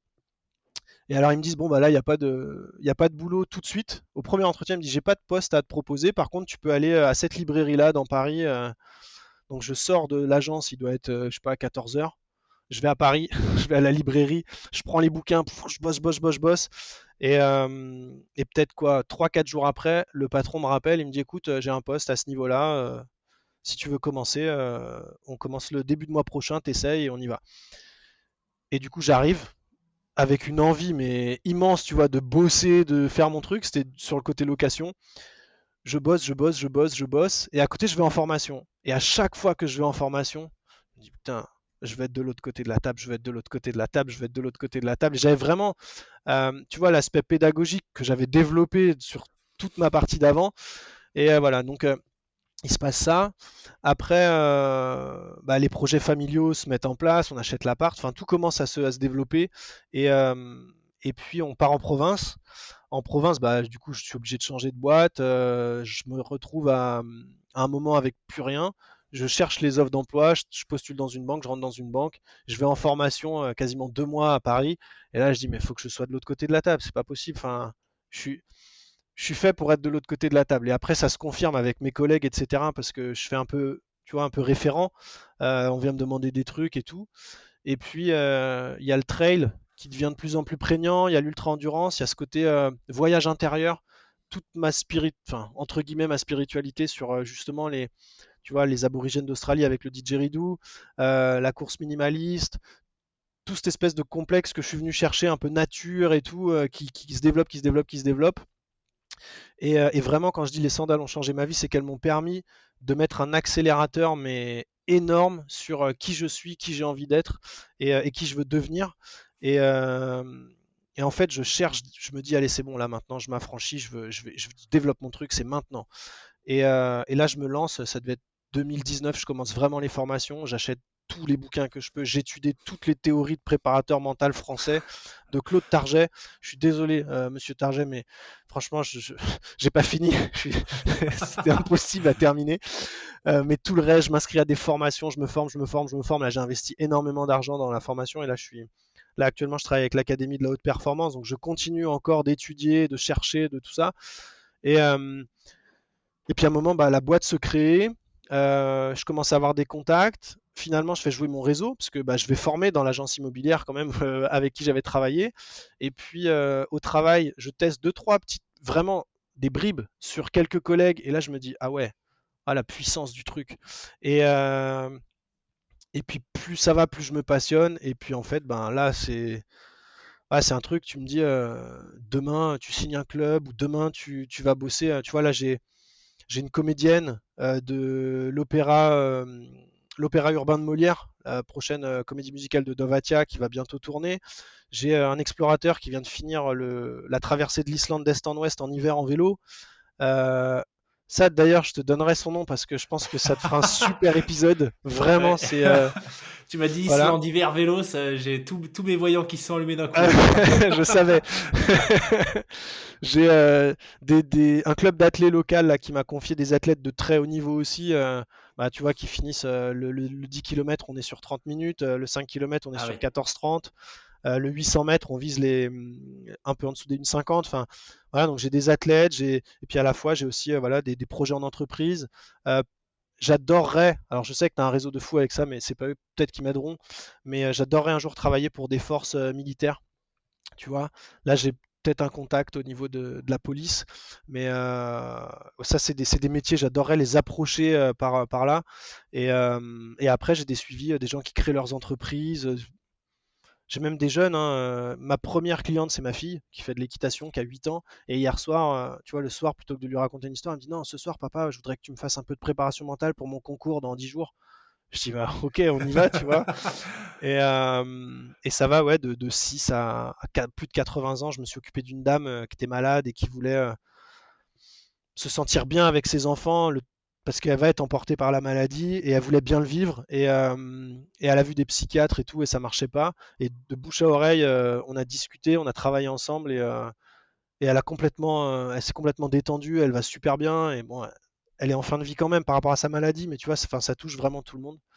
Et le côté, comme je disais, recherche, apprentissage, transmission, c'est une de mes valeurs les plus hautes avec la famille et le sport aventure. Donc, je suis vraiment dans mon élément là, tu vois. Génial. Comment tu présenterais la préparation mentale de manière synthétique, tu vois, à quelqu'un qui connaît pas forcément cet univers? En fait, pour faire vraiment très simple, quand on parle de performance, souvent on assimile tout à la performance. Aujourd'hui, la performance, c'est un mot génial. Je vais partir de là. La définition que je donne de la performance, c'est donner le meilleur de soi-même. Que tu sois débutant ou Kylian Mbappé, la performance, c'est la tienne.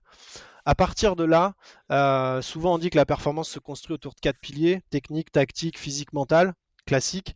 Et ça, on répartit. C'est-à-dire que ces 4 curseurs, on les met où on veut.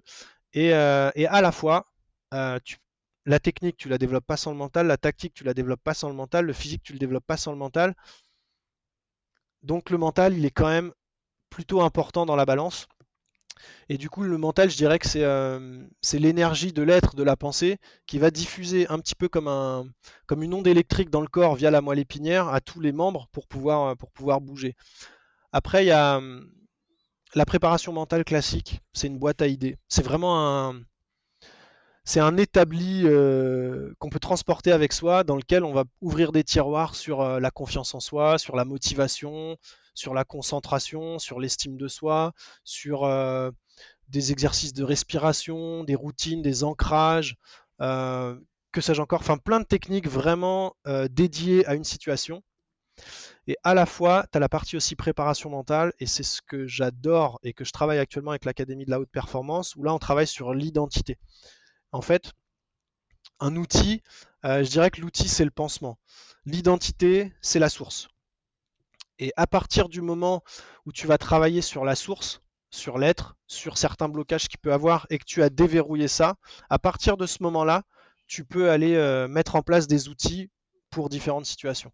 Et voilà, la préparation mentale, c'est ça, c'est de partir dans sa thématique, dans son boulot, dans son sport, dans son projet personnel, avec un état d'esprit qui soit des plus disponibles possibles et les plus focus possibles sur cette tâche que tu vas faire.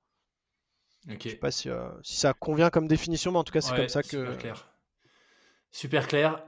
C'est intéressant ce que tu partages là sur l'approche par l'identité. Ça me fait un peu penser à, je sais plus où est-ce que j'avais lu cet exemple, mais je crois pas que ce soit dans la Bible de la préparation mentale, puisque tu parlais de méthode Target. Mais c'était peut-être Atomic Habits ou quelque chose comme ça. Enfin, un livre, tu vois, aussi sur le sujet de comment mettre en place des habitudes qui durent dans le temps. Hmm. C'était l'exemple de j'arrête la cigarette. Ouais. Et qui disait en fait, bah, il y a deux manières de le dire. Tu vois, tu es une soirée, on te propose une cigarette. Soit tu dis non, j'essaie d'arrêter la cigarette. Donc là, tu parles plutôt de l'habitude que tu es en train d'essayer de mettre en place. ou alors tu dis non, je suis pas fumeur en fait. Et là tu touches à Mais l'identité et du coup c'est ouais, beaucoup c'est plus fort. exactement ça. Ouais. Et ça, alors le travail sur l'identité, les Américains ont, ont 40 ans d'avance sur nous, mais c'est exactement ça en fait. C'est d'incarner qui j'ai envie d'être de manière à le devenir. Ouais. C'est pas plus compliqué que ça. Après, on reste, ce que j'explique toujours, c'est qu'il faut rester dans le respect des autres, dans le respect de soi-même, dans ce qu'on pourrait appeler la bienséance. Mais si demain j'ai envie d'être un champion, dès aujourd'hui, il faut que j'ai l'attitude d'un champion. Et l'attitude d'un champion, c'est pas j'ai gagné la médaille des JO, tu vois. L'attitude d'un champion, c'est ok, je me couche à telle heure, je mange à telle heure. Quand je me lève le matin, je suis frais, dispo, déterminé. Ok, j'ai mes routines. Boum, je fais ma séance de muscu, je fais mon truc. Là, à partir du moment où j'incarne cette idée que je suis un champion, je vais pouvoir devenir ce champion-là. Mais tant que je ne le suis pas, c'est Mmh. je dois ou il faut, ça n'existe pas en fait. Enfin, Mmh. ça n'a pas de sens. Donc, il faut vraiment incarner ça. Et c'est la base. Je pense que c'est vraiment la base du travail. Et effectivement, quand tu dis non, j'essaye d'arrêter, déjà il y a j'essaye, Ouais. t'es mal barré. D'arrêter, c'est négatif. Le cerveau, il a du mal. Je fume pas. Là, c'est Ouais. autre chose. Ouais. Clairement. Donc c'est vrai que l'exemple est très très très très bon pour imager ce qu'on vient de dire. Ouais. Pour faire le parallèle avec le trail et peut-être même, l'ultra, alors tu t'expliquais que voilà, il y a un peu 2 niveaux, j'ai l'impression, hein, dans ce que tu partageais sur la préparation mentale. On va dire le niveau, pansement, la boîte à outils, Ouais. et moi c'est vrai que c'est plutôt, tu vois, quand j'ai passé ma certification de préparateur mental, c'était plutôt ça. C'était en gros, on nous présentait ce qu'il y avait dans une énorme boîte à outils, on nous faisait le lien avec certaines situations où ça pouvait être pertinent, mais on n'avait pas trop touché à cette notion d'identité. Mais en tout cas, voilà, cette boîte à outils, elle peut, je pense quand même, moi je suis quand même convaincu que dans certaines situations, c'est peut-être ce qui est vraiment approprié, notamment dans des situations où tu as besoin de te remobiliser rapidement, comme un ultra où tu te prends un énorme mur à un moment donné. Ouais. Toi, dans ta pratique, comment est-ce que tu l'utilises, la préparation mentale? Alors la première chose, vraiment, moi une des choses qui a fait que j'ai avancé assez vite dans ce domaine-là, c'est mes capacités respiratoires par rapport justement au didgeridoo, par rapport à la façon dont je travaillais ma respiration au quotidien, sans me dire que ça allait être un jour un des éléments de mon boulot, mais vraiment la respiration, la conscience de sa respiration, le travail de la respiration, tout ce qu'on peut faire. Après, comment je le mets en place en course ou à l'effort. Euh, c'est très, c'est assez compliqué parce qu'en fait, encore une fois, j'incarne vraiment ce que j'ai envie d'être. Tu vois, là, je vais faire un 500 km en VTT. C'est un off, hein, c'est perso, mais je vais me donner moins de 3 jours. C'est la première fois que je fais un défi comme ça. J'ai acheté le VTT il n'y a pas longtemps, d'occasion. Et, euh, et hier, je faisais ma première grosse sortie, tu vois, avec une partie de nuit, vraiment en sentier. Et en fait, je pars, super content, super prêt. J'ai fait tout mon petit setup et tout. Je suis trop content. Je teste le poids, je teste les sacoches, je teste les trucs.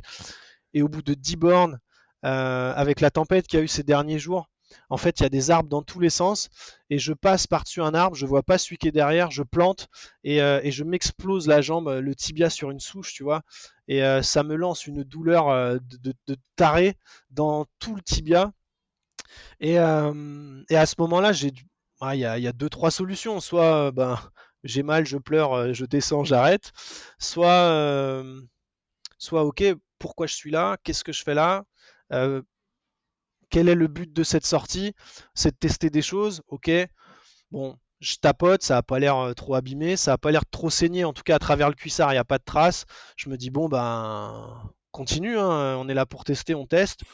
Et toujours, tu vois, franchement, hier, il devait pas pleuvoir, il a plu tout le long. Il devait pas y avoir du vent du sud. Il devait y avoir un vent du nord qui devait me pousser vers le sud. J'ai eu du vent du sud qui me poussait. Enfin, tu vois, des conditions vraiment pourries, de la pluie tout gris et tout pas beau, des chemins défoncés, des arbres en travers. Enfin, un peu plus de 80 bornes.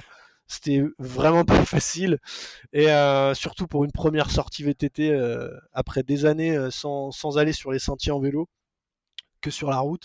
Et en fait, mais à chaque moment où c'était dur, je me dis, oh, trop bien, je vais apprendre à passer mon vélo par-dessus l'arbre. Oh, trop bien, des cailloux. Et puis aussi des moments où je me dis, en toute conscience, tu vois, il y a des chemins. Il y a quelques années, je faisais du VTT un peu plus poussé, un peu plus enduro, sans aller dans l'extrême technique. Je suis pas un grand technicien, mais il y avait des endroits avec des rochers, boum, je passais, on n'en parle plus. Et là, plus sur la retenue. Parce qu'il y a de la maturité, parce qu'il y a eu des opérations aussi, parce qu'il y a eu de la casse, mais aussi parce qu'il y a les enfants, parce que je suis dans l'idée d'un voyage au long cours, en solitaire, et que dans ces conditions-là, s'il y a un doute, il n'y a pas de doute en fait. S'il y a un doute Hmm. pour le fait de pouvoir passer l'obstacle, je descends, j'évalue, je porte mon vélo, et à la fin de la sortie, le mec il me dit ouais, t'es pas passé là, techniquement t'es mauvais. Je dis ouais, mais regarde, j'ai fait toute ma sortie. J'ai fait mon voyage, je suis en bonne santé, je suis bien et j'ai kiffé. Et ouais, je me suis vraiment affranchi des autres. Mais alors ça, c'est un truc, ça, vraiment un affranchissement total des autres. Et dans l'effort, je pense que j'ai quand même développé une bonne. Alors ça, c'est personnel, mais j'ai développé une capacité à me réjouir des difficultés. Hmm. Parce que honnêtement, aujourd'hui, je vais pas faire Johan Mettet Dossard 512, mais le gars, tu rencontres un mec, t'as jamais fait de sport, le gars il te dit ouais je vais aller courir la PTL fin août, peut-être qu'il va neiger, il va pleuvoir, il y a 26 000 mètres de dénivelé, il y a 300 bornes. Le gars il te regarde, il fait pourquoi tu fais ça? Ah j'ai envie de me tester, j'ai envie de savoir jusqu'où mon corps peut aller, j'ai envie de vivre dans la nature, j'ai envie de tout ça, machin. Ouais mais tu vas être défoncé, tu vas avoir mal, tu vas prendre des risques, tu vas... Ouais c'est trop bien, c'est ça en fait l'état d'esprit, c'est... Tu vois, c'est... Et quand je pars sur des challenges comme ça, j'y vais pas pour être premier, j'y vais pour être moi-même. Et moi-même, c'est un mec qui part à l'aventure en solo et qui teste des trucs et qui vit son rêve. Donc en fait, si c'est dur, après, je me connais assez physiquement pour dire, bon, ben, tu vois, hier, enfin autour du 60e, je roulais quand même bien. J'avais quand même une moyenne qui était correcte, très correcte vu le terrain. Et je me dis, ok, il me reste 20-25 bornes. Bah, on est sur une phase de test, donc on va descendre un peu les vitesses et on va pousser un peu sur les cuisses parce que parce que c'est de l'entraînement. Et cette difficulté, je l'ai cherchée. On m'a pas mis un fusil sur l'épaule en me disant t'y vas et de toute façon si tu cours pas tu te fais tirer comme un lapin, tu vois. Donc j'ai vraiment fait la paix avec la difficulté, avec les grosses épreuves et, euh, et vraiment un truc que je fais systématiquement avant un défi, c'est que souvent, et à 95%, en France en tout cas, on manage un projet par son résultat. Ouais. C'est, tu vois, être finisher. Enfin, je dois finir. Il faut que je finisse. Mais en fait, les je dois, il faut, ils tiennent pas compte de toi. Mais je suis finisher. Je suis déterminé à aller jusqu'au bout. Là, on est sur quelque chose, tu vois, on a switché complètement l'état d'esprit. Et vraiment, au début de chaque défi, le défi, je le remets à sa place. C'est-à-dire que le défi, je le vois comme mon maître absolu au départ. Je me dis là, je vais faire un 500 km en VTT. J'ai jamais fait ça. L'aventure. Et ça paraît énorme. Et en fait, le défi, je vais le regarder dans les yeux. Je vais lui dire, ah, tu sais, 500 km, c'est 500 fois 1 km. Et c'est tout. Donc reste tranquille. Je vais venir te chercher, mon gars, et ça va bien se passer. Donc c'est vraiment revenir à cet état-là. Et après, bien évidemment, quand tu travailles sur la perf et tout, il y a plein de choses. Mais l'idée, c'est de se dire pourquoi je le fais. Si je le fais parce que ça m'anime, parce que c'est mon plaisir, parce que je vais rencontrer des situations difficiles desquelles je vais apprendre à m'extraire, il n'y a même pas de question de résistance. Tu vois, ça devient un chemin. Et oui, je parlais de la CCC où j'ai souffert, la descente de la Flégère. Je crois que j'ai jamais souffert autant des genoux, mais vraiment, c'était terrible. Je me mettais en marche arrière, je me remettais en marche avant. Enfin, t'as déjà dû vivre des trucs comme ça. Je pense que je t'ai pas encore écouté sur Ultra Talk, mais j'ai hâte parce que je veux savoir ce qui s'est passé dans cette course. Mais, euh, mais c'est ça, t'as des moments où finalement, le Graal, c'est juste un pied devant l'autre. Et si je dois Ouais. le faire en marche arrière, bah, je vais le faire en marche arrière, mais je vais aller le chercher. Et je pense que le mental aujourd'hui, en tout cas dans notre société, il est juste là. Juste de remettre les choses à leur place. Et en entreprise, c'est hyper prégnant. T'arrives, le 1er janvier, c'est la fête. Le 2 janvier, on te dit, t'as tant de trucs à faire. t'as tant de trucs à faire, t'as ça de résultats, t'as ça de résultats, t'as ça de résultats. Et les gens, tout de suite, ils se mettent en opposition. Mais me dicte pas ce que j'ai à faire. Moi, j'ai des choses à apporter à l'entreprise, j'ai un caractère, j'ai une éducation, j'ai une façon de travailler. Je suis pas là pour venir me tourner les pouces. J'ai une identité propre et je vais développer ça dans mon travail. Et c'est le développement de ma personnalité dans mon travail qui va faire que ce résultat-là, sans que tu m'en parles, je vais le dépasser. Et souvent, en fait, on a un vrai problème en France avec ça, c'est que on manage le résultat, on manage la réussite, plutôt que de manager l'être de la personne Hmm. qui va être et qui va faire qu'on va réussir à cette chose-là. Donc vraiment, encore une fois, tu vois, hier c'était le marathon de Paris. Et ben le marathon de Paris, c'est 42 fois 1 km, c'est 2 fois un semi, c'est 4 fois 11 bornes, enfin 10 bornes, et on remet les choses dans leur contexte. Et si je me suis inscrit, c'est que j'ai envie de vivre le truc. Si j'ai envie de vivre le truc, ben ouais, va y avoir sûrement de la souffrance, va y avoir des moments difficiles, peut-être que je vais être malade, peut-être que tout ça. Ok, est-ce que j'ai envie de vivre cette expérience? Pourquoi je la vis? J'ai toutes mes raisons, je les mets. Si à un moment j'ai un doute, bah, je vais regarder mes 20, 30, 40, 50 raisons s'il faut. Bon bah ok, j'y vais. Et puis si à un moment, il y a un truc qui fait que j'y vais pas, mais j'en ai rien à foutre du mec qui va me dire ouais, tu t'es inscrit, tu y as pas allé. Bah Ouais, déjà, je me suis inscrit. Parce que tu t'es déjà inscrit à un marathon. Enfin, sans aller dans l'extrême, mais voilà, c'est un peu ça l'idée. ok. J'ai l'impression d'entendre finalement être au clair sur ses motivations profondes, tu vois, ses vraies motivations perso, euh, plutôt que. En fait, ça me fait un peu penser à un échange que j'ai eu avec une fille qui s'appelle Caroline Prigent. Ah bah, Tu Caro, la connais? fameuse. Ouais, ouais, on s'est rencontrés l'année dernière et on a beaucoup échangé. Donc ouais, ouais, bah, on discute souvent. Ok, donc qui fait de l'ultra-cyclisme et qui est en train de faire une transition sur l'ultra-trail. Je sais pas encore, peut-être que son épisode sera déjà sorti avant le tien. Enfin, dans tous les cas, je mettrai un lien. Et, Ah, c'est trop marrant. Trop bien. Ah, mais et on Caro, ouais, parlait. c'est une source.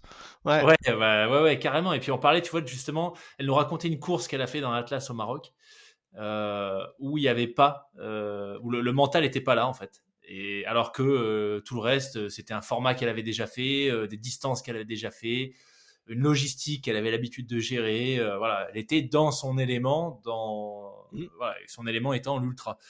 Et bah, à partir du moment, ce qu'elle racontait, c'est qu'à partir du moment où le mental était pas là, l'envie était pas là, elle s'est mise à avoir des doutes, elle a trouvé des problèmes auxquels elle avait déjà des réponses qui étaient, bah, en fait, je dois arrêter, tu vois. Ah bah une fois que tu Et commences ça à s'est trouver fini des comme raisons, ça. ouais, tu te convaincs en fait. C'est ça, ouais. Et c'est assez facile en fait, hein. Bah, c'est très facile, d'autant plus que le corps, le corps, si tu lui laisses le choix de passer devant ton cerveau, bah, lui, moi, je l'ai suivi hein, sur l'Atlas Mountain Race et c'est sûr que c'était extrêmement dur et même de l'avoir comme ça, sachant tout ce qu'elle a fait, sachant ce qu'elle est capable de faire, parce que c'est une machine et je la mets dans la catégorie des poètes un petit peu ingénieurs, mais très poète parce que déjà elle écrit extrêmement bien, mais au-delà de ça, euh, je l'ai vu en fait, je voyais ses stories, tu vois, je voyais ce qui se passait, je voyais les conditions aussi par les autres participants et, euh, et c'est vrai que le corps à ce moment-là, si le doute commence à s'installer, en plus le froid, ils ont eu de la neige, ils ont eu du froid vraiment intense, ils ont été mouillés. C'est une course qui fait partie des plus exigeantes en termes enfin, c'est pas du gravel, enfin c'est gravel, mais c'est C'est du plutôt du, VTT du en fait, mountain hein. bike, hein, ouais, c'est du Ouais. VTT. Et, euh, et en fait, c'est sûr que là, bah, quand le doute commence à arriver et que c'est une course qui est tellement longue que tu es obligé à des moments là, pour le coup, tu peux pas te dire je dors pas. C'est Ouais. pas possible.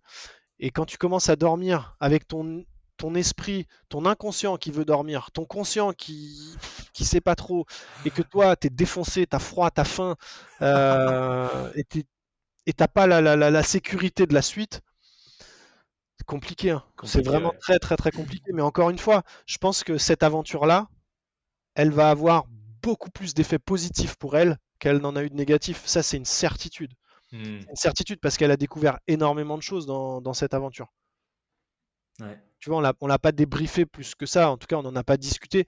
Mais en tout cas, moi, je reste convaincu que cette aventure et cet échec, hein, cet échec, ça va être beaucoup plus formateur que si elle avait terminé, ouah, super, j'ai fini et tout, ça s'est super bien passé. Je pense qu'il y aura il y aura beaucoup plus d'effets positifs que Ouais. d'effets négatifs à ça. Et c'est ce qu'il faut retenir en fait. Après, souvent les gens me disent ouais, les bateaux, la phrase de Mandela, soit je gagne, soit j'apprends, mais elle est pas bateau du tout. En fait, Là, tu vois, ma fille aujourd'hui, hier soir, la première chose que je lui demande, je lui dis, c'est quoi ton concours quand on parlait de son concours? Elle me dit, ah bah j'ai un peu peur de perdre. Je dis, c'est quoi perdre? Apprendre. Je dis, bon bah, enfin, tu vois, c'est. Alors, elle a pas, c'est pas une championne du mental et tout, hein, il y a du chemin, mais déjà, quand tu commences à rentrer ça, tu te dis, bah, c'est le bon chemin, enfin, c'est la bonne Ouais. voie. Et c'est pas du tout un échec d'avoir, en plus, la façon dont elle l'a fait, je veux dire, elle y est pas allée en avion, tu vois, elle a suivi son éthique jusqu'au bout. Elle a pris des trains, elle a pris un bateau, elle a fait des liaisons en vélo, enfin, elle a fait ça vraiment dans son éthique. Euh, Elle a fait la course comme, comme elle voulait la faire en défendant des marques et des valeurs qui étaient les siennes. Enfin, je veux dire, c'est énorme. C'est énorme. Et le gars qui vient, ou la nana qui vient et qui lui dit non, mais de toute façon, t'as pas fini. Mais en fait, allez, on s'inscrit l'année prochaine si tu veux, et on l'a fait en duo. Comme ça, tu prendras une petite leçon, et puis voilà. Mais non, non, c'est énorme ce qu'elle fait. Yes. Elle est contente de Excellent. savoir qu'il va y avoir un épisode avec Caroline, du coup. Et ben voilà, tu vois, tu le sais en exclusivité. Cool. Yes. Bah écoute Nico, c'était déjà bientôt 2 heures. C'était passionnant. Non, en fait, ça me fait halluciner parce que j'ai pas du tout vu le temps passer. C'est un peu le dénominateur commun à quasiment tous mes épisodes. Quand il y a un bon flow, tu vois, je regarde l'heure, je me dis oh punaise, ça fait quasiment 2 heures. Mais non, en tout cas passionnant. Tu vois cet échange sur ton approche, sur comment est-ce que tu en es arrivé à cette pratique plutôt minimaliste de la course, la préparation mentale. Comment est-ce que toi, alors on a parlé vraiment de plein de choses, mais s'il y avait peut-être un message, tu vois, que tu voudrais partager pour conclure un petit peu cet échange, ce serait lequel? Un message pour conclure, c'est que quand on a bien défini les pourquoi, les comment, ils arrivent. J'adore. Voilà. Le J'adore. comment se définit Synthétique. dans le pourquoi. Si on a bien Ouais, défini le pourquoi, le comment, le comment découle. génial. Trop bien. Écoute, merci beaucoup Nico. Encore une fois, vraiment passionnant. Je mettrai, si les gens veulent te suivre, te contacter. Donc, tu as 2 comptes sur Insta, c'est Nico et Capdru, Ouais, c'est c'est ça? ça. Capdru, c'est le côté pro. Et Nico Dédru, c'est mon côté à moi. Bon, après, des fois, ça se recoupe un peu. Je suis pas Ouais. un grand champion des réseaux sociaux, mais ouais. Capdru, c'est APDRUS ou Nico NIKO underscore D underscore Dru. Ok. La fameuse. Parfait. Génial. Merci beaucoup Nico. Bonne continuation et peut-être un de ces jours sur une course en sandales du coup. Eh ben écoute, avec grand plaisir. Et si je descends dans le sud, un de ces quatre, je viendrai courir avec toi pour Carrément. profiter de Ah, tout ça, ça. obligé. Ouais. Merci Nico. Bah, merci à toi pour l'invitation. Merci beaucoup. Merci d'avoir écouté l'épisode dans son intégralité. J'espère que vous avez pris autant de plaisir que ce que j'en ai eu à l'enregistrer. Si vous avez des feedbacks, vous pouvez me contacter sur le compte Instagram du podcast, lesfrappés.podcast, ou par email à hello@lesfrappés.com. Je fais mon maximum pour que vous viviez de super expériences audio avec mes invités. Chaque épisode demande beaucoup de temps et d'énergie. Si vous appréciez mon travail, la meilleure façon de me soutenir, c'est de partager cet épisode à au moins 3 personnes qui aiment se dépasser. Si vous écoutez le podcast sur Apple Podcast ou Spotify, prenez quelques secondes de votre temps maintenant pour m'y laisser une note 5 étoiles et un commentaire. Merci beaucoup pour votre fidélité. À la semaine prochaine pour un nouvel invité.